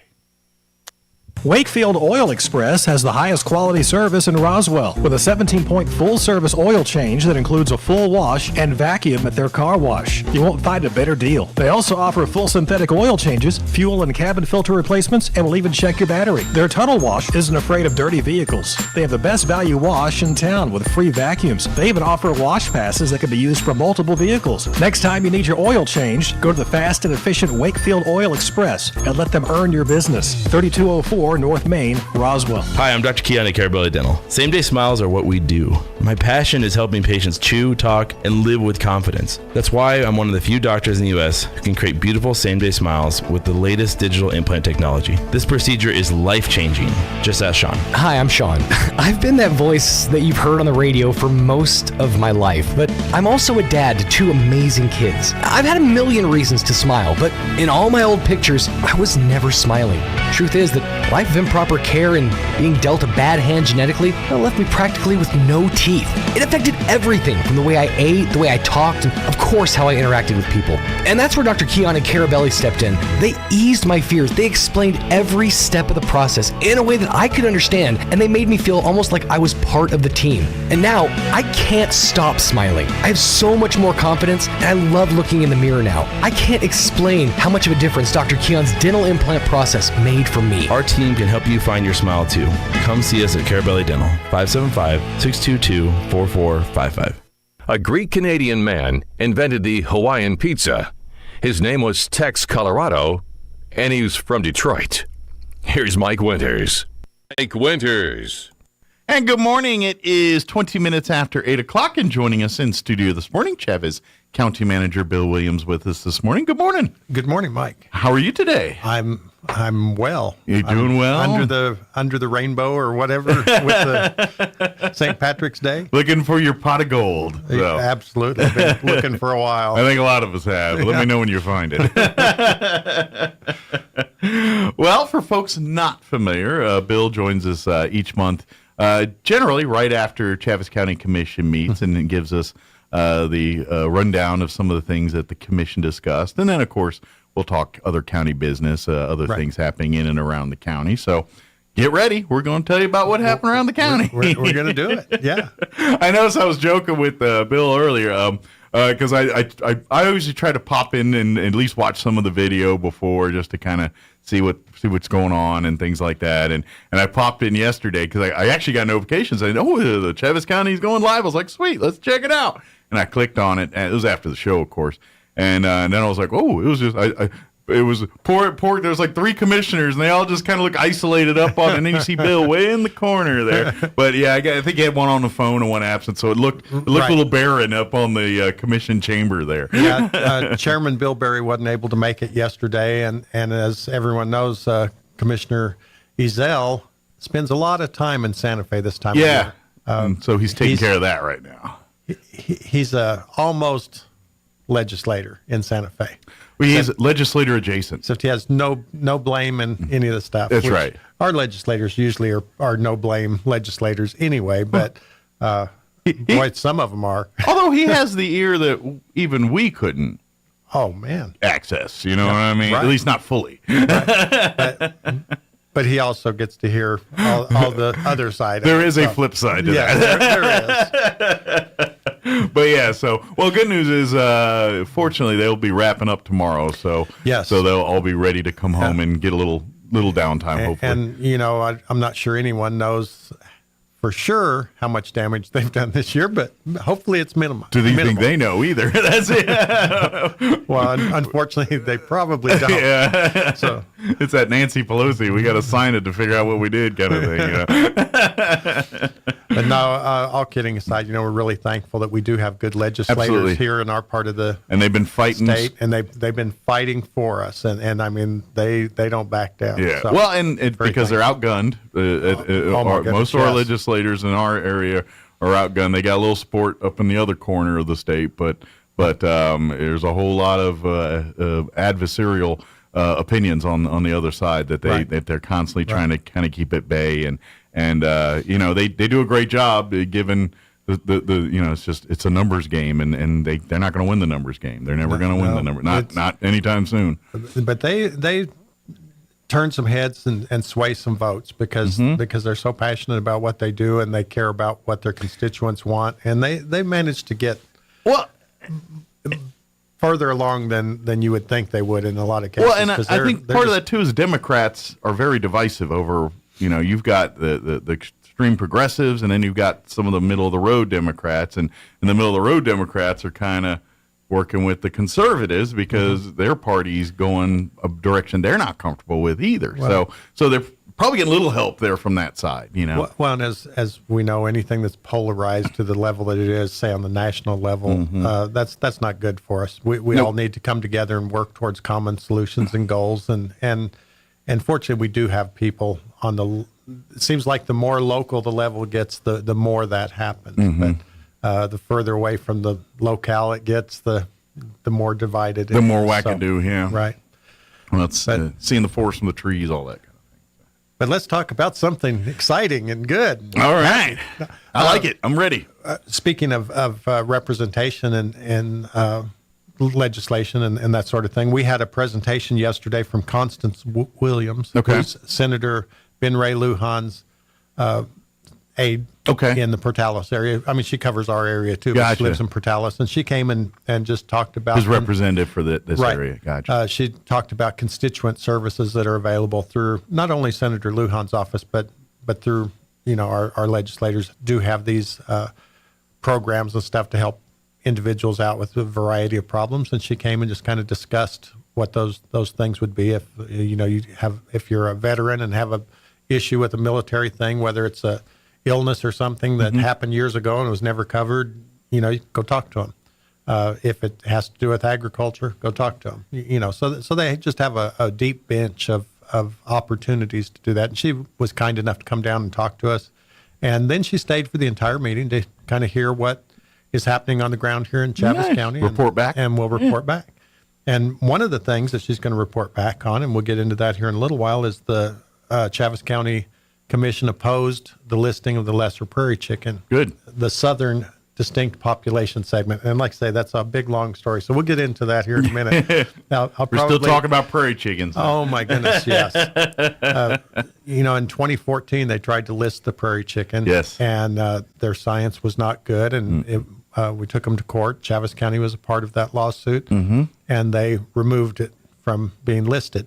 Yep. And went back and came up with a new angle to hit it from. Was it a sand dune lizard after that? Well, there's also the sage.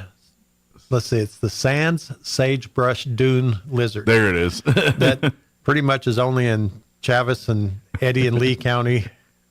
Well, and it wasn't with the one with the prairie chicken.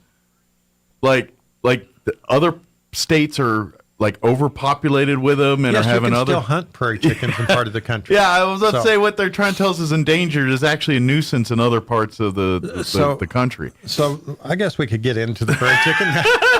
I'm chomping at the bit. So the lesser prairie chicken has increased its numbers throughout its range, and Fish and Wildlife has seemingly only taken the reports that seem to back up their agenda to list it.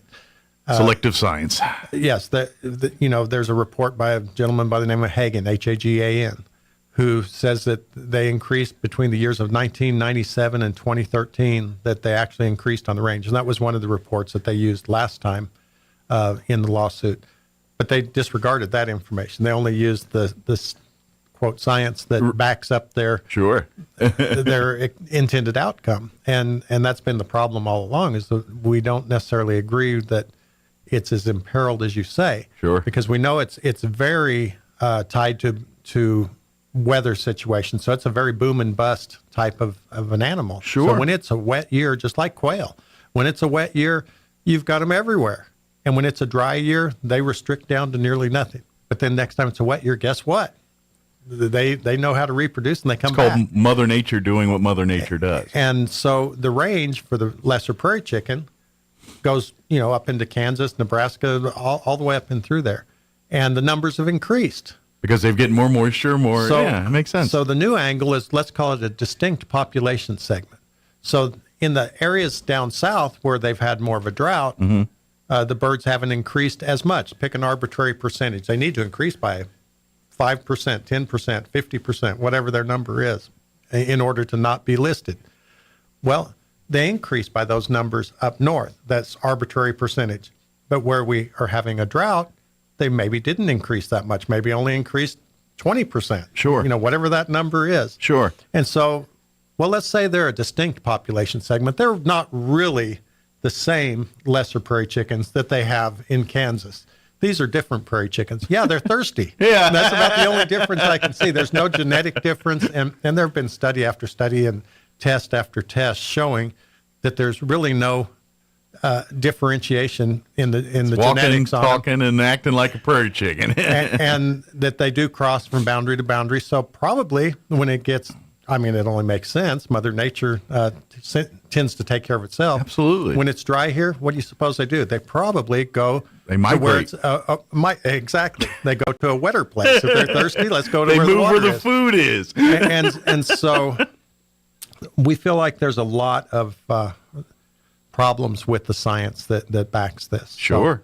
So, and seemingly only picking and choosing what you want to use. Sure. Well, it sounds like not only that, but it's a problem with the measuring of what they're the statistics they're using to determine what is in danger doesn't seem to work in this case. I mean, you can maybe say that about other animals, but one that's, like you said, really is it's dependent on whether it's going to flourish or flounder in this area. Right. We can't control that. And so why are we endangering something that at the end of the day I know despite what they're saying, our impact is not what's causing it to diminish or thrive in certain areas. It's the impact of Mother Nature. Well, there's a butterfly that was listed as endangered recently.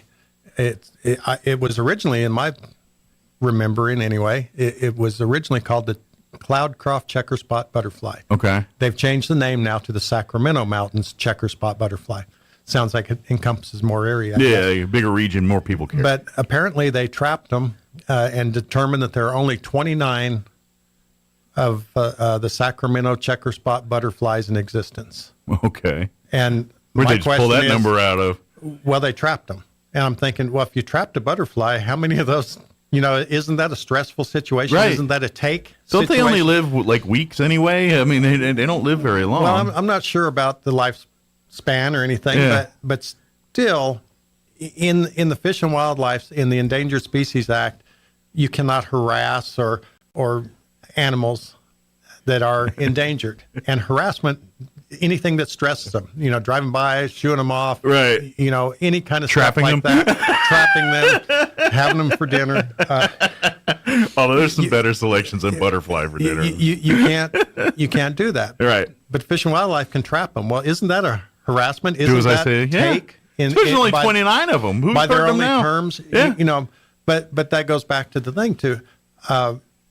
So now the issue is, well, maybe we need to restrict cattle grazing to protect the plants that the butterflies eat.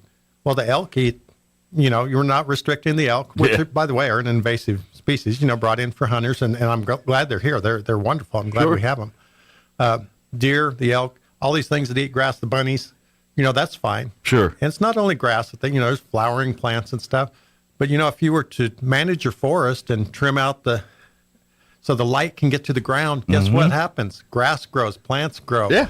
And butterflies. Food shows up for these things. But we don't want to manage for anything. We just want to leave it in its natural state. Yeah. And then when a fire breaks out, then you have pollution in the rivers, kills more fish, and you have those issues. So, it's just kind of a broken system. And it's people being that, again, this is back to this conversation we've had 100 times. There's people that are nowhere near this land, near this thing, have no idea the ecosystem and how this land works, and people do it, and they're the ones making these decisions instead of relying on the people that live, breathe, eat, sleep, work this soil, do their whole daily lives in this region that might, be better stewards of the land because they live on it, and they're the ones that want to make sure it's there for their family and the next generations of family. Right. We have generations. People have literally lived in New Mexico and other parts of the country for generations on the same piece of land. Yeah. They're great, just like the television show Yellowstone, Yeah, exactly. they've got 4, 5, 6, 7 So they're not generations fighting on it the like same piece of land, and they want nothing more than to protect that and keep it for the next generation and for it to be viable for them to make a living on and to pass it down. Why in the world would they do anything that was going to destroy that? They really are the first conservationists. Mm-hmm. They're the people on the ground that are doing those things. And the Endangered Species Act came into being in 1973, and it's never been reviewed. It's never been rewritten. Most acts, most laws that go into place, you review them from time to time. You say, well, this part of it worked, this part of it didn't. Sure. Just like we were talking about Santa Fe there a little while ago, how long will it be before they even realize what damage they've done? So the Endangered Species Act was written in 1973. It's never really been updated. And the problem is, like we were talking a minute ago, also, the further away from your local situation you get, the more divisive things become and the more separated these groups become rather than working together towards a common goal. And it appears that the Endangered Species Act has pretty much been weaponized against any kind of activities in the West, in particular in the West, that provide food for the world, not just for our neighbors. Exactly, Americans feed the world. And so we've kind of weaponized it against anyone that produces food, fiber, timber, minerals, because those things are evil in some people's eyes. Yeah, and then so the people that complain about it go home and eat their big burger and hang out in drive their car over to get the leather steak. sneakers and drive their car. Yeah, exactly. Yeah, and it's unfortunate that that's happened in our world, but our commission believes that we need to stand up for those things that provide for our county and our state and our nation. There are certain entrepreneurs, agricultural endeavors that are trampled on anytime something like this is done that's not warranted. Now, if it's warranted, that's a totally different story. Absolutely. But that's been the whole issue with the lesser prairie chicken since its inception, is that it doesn't seem to be warranted. The science does not back up their own stuff. It's all political, and it's not actually trying to help or save anything. It's just a tactic being used to try to mitigate good conservation and good and allowing the business enterprises and the people that actually live and breathe and work the land, let them actually do the job, and it's big brother trying to come in, tell them how to do it better, and that's all that it's a tool to try to do that. And when this first came out years ago, that it was threatened, and if things don't get better for the prairie chicken, it's going to become endangered. So everybody pulled together and they said, let's do all we can to rotate our cattle, for instance, to a different pasture when they're booming. Let's make sure that we're as far away. Let's do these things that will help the species to thrive. Sure. And they've done that. They've been over backwards in industry and farming and ranching. Everybody has tried very hard to help that to happen. And sure enough, the numbers increased. They've more than doubled across the range in the last 20 years or however many years. I don't know that number for sure, so don't quote me on the 20 years, but the numbers have more than doubled across the range. And then they come in with the moving the goalpost sneaky thing and saying, but only those prairie chickens are surviving. These prairie chickens aren't. Well, we just find that really difficult to believe and to understand. Another big problem with the listing of the lesser prairie chicken is they can't tell us where the boundaries are. Here's this big area on a map that's all shaded green. This is the critical habitat for the prairie chicken. And then there's another spot that was basically colored in with a colored pencil on a map. It says this is the real area where there's a lot of chickens and all.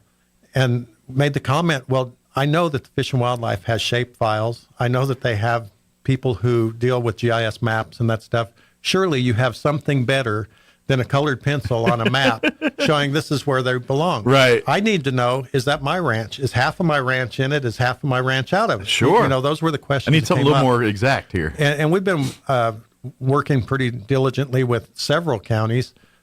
Newspaper today said there were a few counties that had signed the resolution that Chaves County did yesterday. I believe there are 11 counties, which are a third of the counties in New Mexico. And it's certainly all the counties or nearly all of the counties on the eastern side where the lesser prairie chicken habitat is located. Gotcha. So to say it's a few counties is kind of a misnomer in that a few, 11 counties, maybe a few, but it's a third of New Mexico, and it's the vast majority of the counties that are affected. So, impacted, yeah. So the others probably don't care because they don't have a dog in that fight. So why would, you know what I mean? Well, and you know, we do support each other in the counties because we've mutual interests and things. Mutual interest. For instance, the wolf is probably not going to be in Chaves County, although the way things are going, maybe it will be. Who knows? They've introduced them in Colorado along all the trails where the people tell their kids to go walk ahead, Johnny. So, but we've supported our fellow counties that do have wolves because next week it might be us. Sure, a chicken. It's our back door they're knocking on. Yeah, you know, so we all have to stick together and stick tight in this kind of thing. But there are a lot of issues when you start to take away people's private property rights and twist them into something that they're not, or when the federal government takes over vast areas of land in order to protect something or to make it into its permanent natural state, which, like we discussed with the butterfly, that doesn't really do any good if you don't maintain your forest. Exactly. You can't keep them healthy. You're doing one sliver of what you're supposed to be doing instead of doing all the work. And oh, by the way, doesn't the federal government have enough of our land in New Mexico? It seems like most of the states under federal control in some way, shape, or form anyway. Well, and again, that's one of those things where the further away from you get, you have these people that don't understand what's going on making these rules and regulations. Yeah. The West has most of the federal lands. The people in the East are the ones that are putting forth legislation saying we need more federal lands and occupations. We got plenty, just not by you. There are places in Utah and Idaho that have more than 90% of their lands in a county are federal lands, and they have no way to provide for the roads or the things that they're required to do. In Chaves County, we have, I believe that the total of the land in Chaves County that is under state and federal control is 67%, I believe, in Chaves County. Overall in the state, I think it was 47%. Some government entity, whether it's state or federal, in the entire state is 47%. So I mean, we're about 20% above that. So. Yeah, and you know, we managed to eke out a living and do those things, but still, it's much better solution when private property can, you know, the entrepreneurship that goes on with private property. It's just another finger in the pie, is what it really is. So. We got a few minutes. We probably should talk a few highlights from yesterday. A couple of other things. Yeah. I told you we'd get on the curry chicken. So one of the things we did yesterday, as usual, we have a lot of housekeeping stuff. One of the things we have to do every year, and we have to report it to the state by April, is report the certified road mileage in Chaves County, maintained roads, not just every 2-track, but the roads that are actually maintained by Chaves County. And that number this year, I believe, is 1,386.13 miles. Okay. Do we gain any? No, we haven't really gained. It stayed pretty close. There were some very minor stuff was done last year, and we're in the midst of the road vacation. Sure. Well, not vacations, but the road hearings where it's either vacated or brought in. Or brought in as a road or status change. Is there quite a bit of change for this year on that one, or is it? He had 21 applications, I think. Okay. But when the freeholders went out and looked, they removed 4, 5, 6 of the roads and said they didn't meet the requirements. About 15-ish, somewhere in that ballpark. Okay. And they're mostly status change and that. Is that an average number on per year on average, or is that high, low, or? That's probably pretty close. I mean, sometimes it gets fairly high and sometimes it stays pretty low. I think last year we only had 7 or something. Okay. I was just kind of curious. And I don't remember how often that happens, if it's pretty frequent or pretty unusual. And of course, the county also tries to identify roads that aren't beneficial to the general public, driveways and that sort of thing, and try to remove those when they can and just get them off the. Put the onus on the person that actually has that property and utilizes it. Right. Yeah. Or to give it back. Like I say, private property is very important, and whether it's county or whoever, if we don't need to have it, we don't need to have it. Exactly. So yeah. So that's one thing that we did yesterday, and of course accepted the freeholders report where they said we think this is a good idea or this is a bad idea or this doesn't meet the requirements to be vacated in our opinion. Okay. Those kind of things. We also the commission approved amendment number 1 to agreement A22003 between Chaves County and ASA Architects. And what that is... What does all that mean? So we entered into an agreement with ASA Architects to design our new public health office, which we're very excited to have that opportunity and the ability to provide that for our community for the next 50, 60 years. You know, it's going to be a really nice place. Design's coming along well. A standard AIA contract is usually tied to the maximum allowable construction cost, and it's a percentage of the maximum allowable construction cost is what you pay for the design work. Okay. And so we entered into a contract where we pay a percentage of that maximum allowed construction cost. So when we entered into the contract, we thought that the health department building was going to cost us in the neighborhood of $2.9 million. And with COVID, with people not wanting to work, the workforce issues that we have, the supply chain issues, the lead time it takes to get things, construction costs have skyrocketed. Normally, you wouldn't see much of a problem because it takes about 12 to 18 months from the time you start designing a large building like this before you actually start construction, go out for bids. And so the prices sometimes increase slightly or they stay pretty flat. But I mean, it's not a night and day situation. Gotcha. Which is what we've encountered so far with this. As soon as the architects did the first drawings of the building, they came back and said, it's going to cost you in the neighborhood of $5.1 million to build this building, not 2.9. So they told us right up front. Well, that means that percentage that we were going to pay on the 2.9 is now being paid on $5 million, north of $5 million. And so, and the design hasn't changed. I mean, the complexity of the design is exactly the same. It's just the way those contracts are written is it does this. We're concerned that there's a possibility when we actually go out for bids that it may be even higher than that. We've got it based on approximately $400 a square foot is what we think it's going to cost. Some bids came in the other day for a similar designed building in Las Cruces where they have a lot more contractors, a lot more competition in that, so their prices are usually better. The low bid was $418 a square foot, and the high bid, I think, was $527 a square foot. So we might have to rethink that budget number a little bit. Yeah.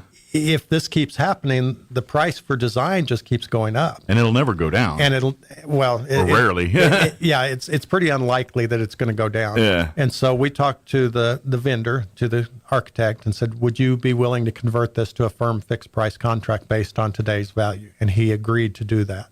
So we feel like that even though the price has risen from what we initially had set aside for the budget for the design, rather than let it continue to rise, knowing that we can have some control over that, we felt like it was much more advantageous and a better way to use the money is to make sure we know exactly how much we're going to be paying for the design on that building. And so they approved an agreement that we worked out with the architect over the last couple of months. We worked that out with them, came up with the price, basically locked in the price that we have now.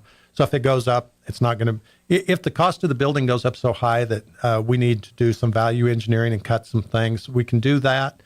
But this is a pretty basic building. I mean, they need so many exam rooms, they need so many contact spaces, they need so many waiting rooms, whatever. So everything that's in the design is pretty much necessary. It's pretty much necessary. Yeah. And you know, we're not building fancy, you know, marbled walls and you know, fancy facades and that kind of thing. So there's not going to be a whole lot of room to cut. So it's just construction costs that are going to go into this and to provide the best building that they need with all the ability to do it. So we feel real good that we had the commission take a look at that and to lock in that price. Sure. Like you said, at least keep it in an area where at least we know the window we're talking here, and we can don't have to worry about getting hit with any more surprises down the road. Right. So, yeah. No, that's real good.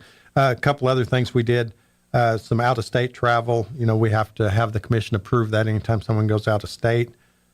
We needed to reschedule the July meeting for 2023 because in order to close the books and to finalize the budget, we needed a little extra time. Everything happens right there in July, you know, June to July. Sure, the officials. And we're required to make sure everything is closed out, completely done, and then the commission approves it. Well, it's just almost impossible to do by the third week Gotcha. So we asked them to give us one more week, and we'd make sure that we had everything good and ready to go.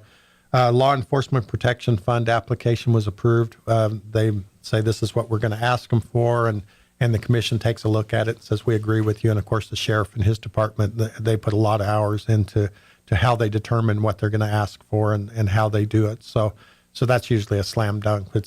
It's almost more of a we're letting you know what we're doing. Gotcha. Except the commission does have to approve it. So sure, but it's just making sure the numbers jive, right? And then it's semantics basically, right? Yeah. But like I say, that we're fortunate that we have a sheriff that is paying attention to what he needs and what's going to value is going to benefit the community the most. You get real numbers from your directors of all your departments, and that makes the commission's job a lot easier, Right. and to do those budget things. So that simplifies the process when they give you real.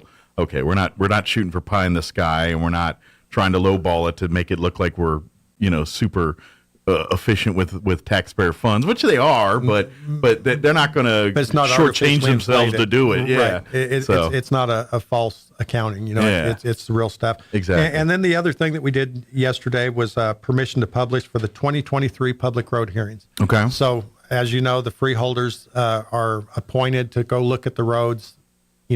Independent third party look. Basically, I've got nothing to do with any of these roads. Here's my opinion. Sure. And they pass that opinion on to the commissioners. Then the commissioners have a public hearing where you can come in and say, I'm in favor of this road being taken over by the county, or I'm opposed to this road being, it's just typical public hearing stuff. Sure. And then after the public hearing, then the commissioners themselves go out to each of the roads and view them for themselves before they come back in May and make the final decision. So permission to publish is for that public hearing. Anytime we have a public hearing, we do a separate advertisement saying this is the topic and it's going to happen on this day. And if you want to say yes or no or whatever about it, come on in. So if you have a dog in that fight, pay attention to the county website. Look for that public notice so you can get the dates and times and everything, and then go to that meeting so you can share your thoughts on this particular road. Right. That's what it's there for. That's how the system works. So that's pretty much what we did at our county commission meeting yesterday. It went really quickly and smoothly. Good deal. With 3 in attendance, 1 on the phone, and 1 out. Streamlined a little bit there, but and again, if you you can always go back and watch them too. If you missed it and you're like, hey, I want to go back and watch some of the conversations. Go to the county's website. You can find, or the Facebook page too, the Chavez County Facebook. You can go and find them all there. It's just under Chavez County. Right, and we're in the process of getting a new website. So our old one was kind of dated, a little more static maybe than a modern day website.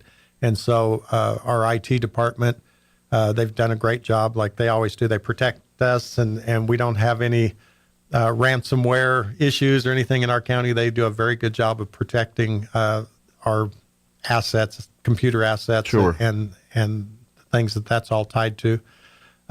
And they've been working diligently to get us a new website up and running. And so they're coming soon. They're pretty close. I think they might have actually gone live yesterday, but I haven't had a chance to look at it yet to see exactly where they're at. Of course, it's the first day if they did get it going. So give us a little time to work out the kinks and to get it full Well, if you go to the site frequently and things, you might have cookies and things you might have to, I don't know. The way the new systems are, I don't even know if they work that way. I don't know. My information may be like, if you had Windows 98, it's like, sorry. Yep.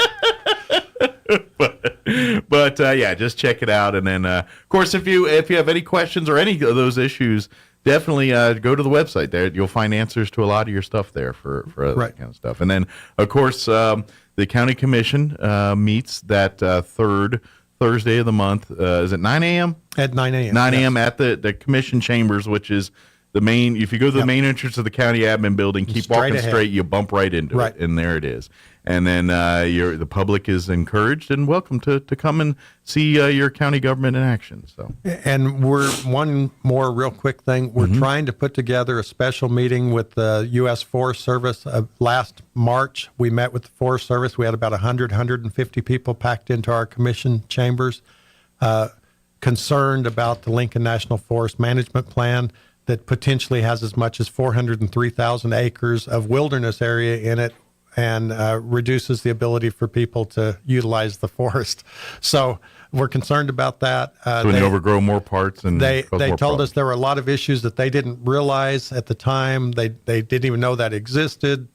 Lots of answers literally like that. I mean, we've got them on record saying that they didn't know this, and we'll get those answers and come back to you. Well, here it is a year later, and we're finally getting a little movement. Okay, good. So hopefully we'll have a meeting sometime in April with that, and we'll be sure and advertise that, and we ask that everyone that has a dog in that fight come out, because that's a pretty significant one. Chaves County has this much forest, but we do have this much forest. It's Otero County, Lincoln County, Eddy County, and Chaves County are the 4 counties that are very concerned about this, and they have a bigger stake in it. But again, we have each other's back, and the people that are in Chaves County that are going to be impacted by the forest plan will be impacted very heavily and greatly. So we definitely want to keep that moving. So Absolutely. We'll let you know. Well, and like I said, like when they kind of staved off the last time these prairie chickens and sand dune lizards, the only one of the main reasons why is because people came out in droves to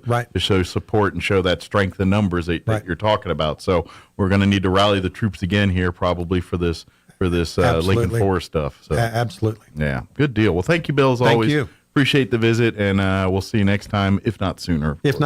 And we'll try. Now he's pinch free. He's off the market. He's got green, so if you try it. I don't know the ramifications for incorrect pinching, but we'll need to work on it. Yeah, I don't know. A penalty box or something. Yeah. Got to. Oh, we're gonna make Sean tell you stories for a half hour. Oh my gosh! Just for not wearing green, right? That's a pretty severe punishment. It is harsh. Oh my gosh! But it will teach. You won't lessons. do it twice. It will teach lessons. It is a.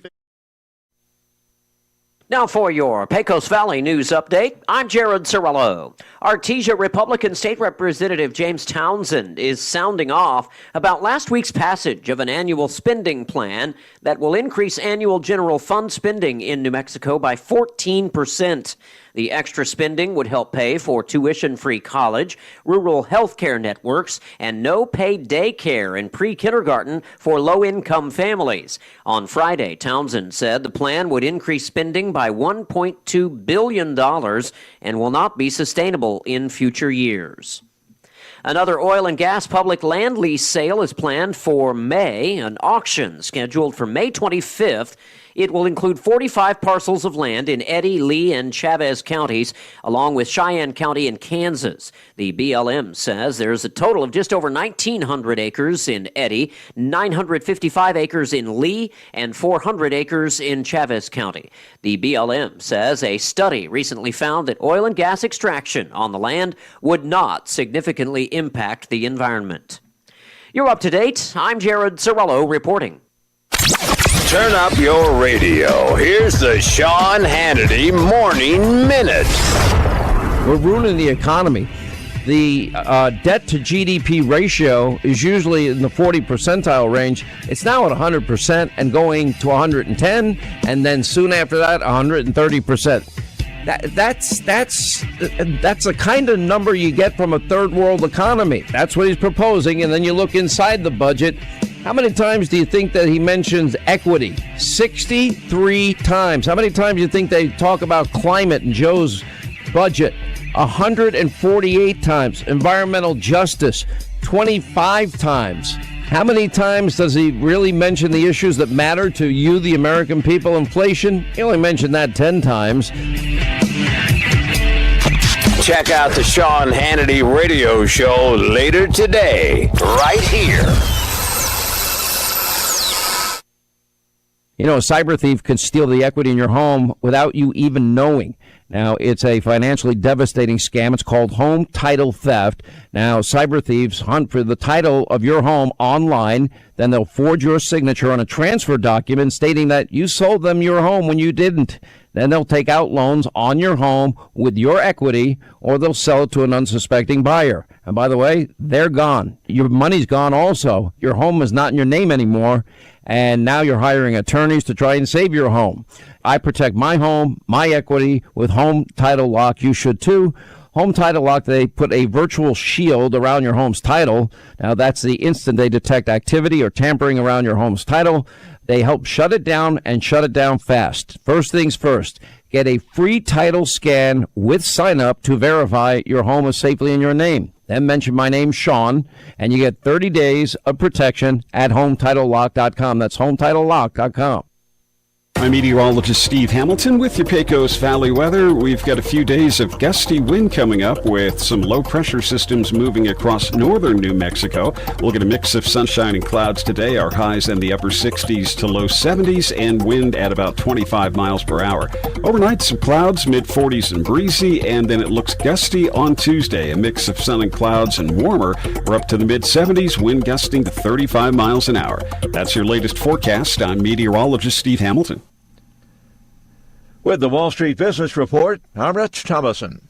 Shares of Credit Suisse fell 60% in early trading on the Swiss stock exchange, following word that banking giant UBS will buy its troubled rival for almost $3.25 billion. New York Community Bank agrees to buy a big chunk of the failed Signature Bank. That's a $2.7 billion deal. The FDIC says as of Monday, the 40 branches of Signature Bank will become Flagstar Bank. Flagstar is one of New York Community Bank's subsidiaries.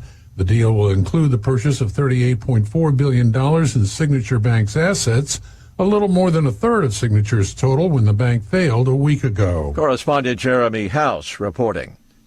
Shares of Caterpillar led the way as the Dow Jones Industrial Average soared more than 300 points in mid-morning trading on Wall Street. For the Wall Street Business Report, I'm Rich Thomason. I am Tony Hernandez. The state of New Mexico has received a surplus of about $2 billion from energy providers within Eddy County and Lee County. Please join me to lobby our state personnel to return the much-needed tax dollars to Eddy County so that we can utilize them on many of our infrastructure issues. This ad paid by the people who know that Tony Hernandez is the right man for the job. Chick Days are back at Roswell Livestock and Farm Supply. Come and enjoy the fun and savings March 24th and 25th. Buy a 25-pound bag of Purina Start and Grow and receive 3 free chicks. Buy a 50-pound bag and get 6 free chicks. Bring the kids and the whole family. There's plenty for them to do. The Runyon Ranch Petting Zoo will be there, and Little Bits Food Truck will be there with their delicious mini donut treats. Chick Days are back March 24th and 25th at Roswell Livestock and Farm Supply, 1105 East 2nd in Roswell. At Artesia General Hospital, we want to help you feel better faster. And when prescribed by your provider, IV therapy can be one of the quickest ways to help you feel well again. Our infusion center services include antibiotic or allergen therapies, blood transfusions, and medication infusions for chronic conditions like Crohn's disease and osteoporosis. Whether you choose care at the clinic or hospital, you can expect a highly skilled staff and a private, safe setting with your comfort in mind. Referrals and appointments are required. Learn more at artesiageneral.com/infusion. If your tires are flat, need your car fixed, our reviews are better than mixed at Big O. At Big O Tires. We do the job fast and with a smile. Whatever the problem, we go the extra mile at Big O. At Big O Tires. Trust the service, no need to lie. Hop online, our reviews are high at Big O. At Big O Tires. Unbeatable service in all our stores, and that's why we get such high scores at Big O. At Big O Tires. With high customer ratings, you can trust your locally owned Big O Tires. Now through March 26th, buy 3, get 1 free on select in-stock Sumitomo or Cooper branded tires with installation purchase. Big O Tires, the team you trust. Installation required. Disposal fees and shop fees extra where permitted. See store for pricing. Eligibility may vary. Not valid with other offers. At participating locations, no cash value. It's possible to turn peanut butter into diamonds. Peter Pan tried it with his buddy Skippy, but they couldn't do it in a jiff. Here's Mike Winters. And that's going to do it for us. We're closing in on 10 o'clock. If you missed any part of the show, check it out at your leisure, ksvptv.com. Click on the Mornings with Mike Winters channel. You'll find all of our interviews there. And, of course, we'll be back bright and early, 7 a.m. tomorrow with an all-new show. Thanks for listening. You're listening to 106.5 Roswell's Talk FM, KEND, Roswell, New Mexico.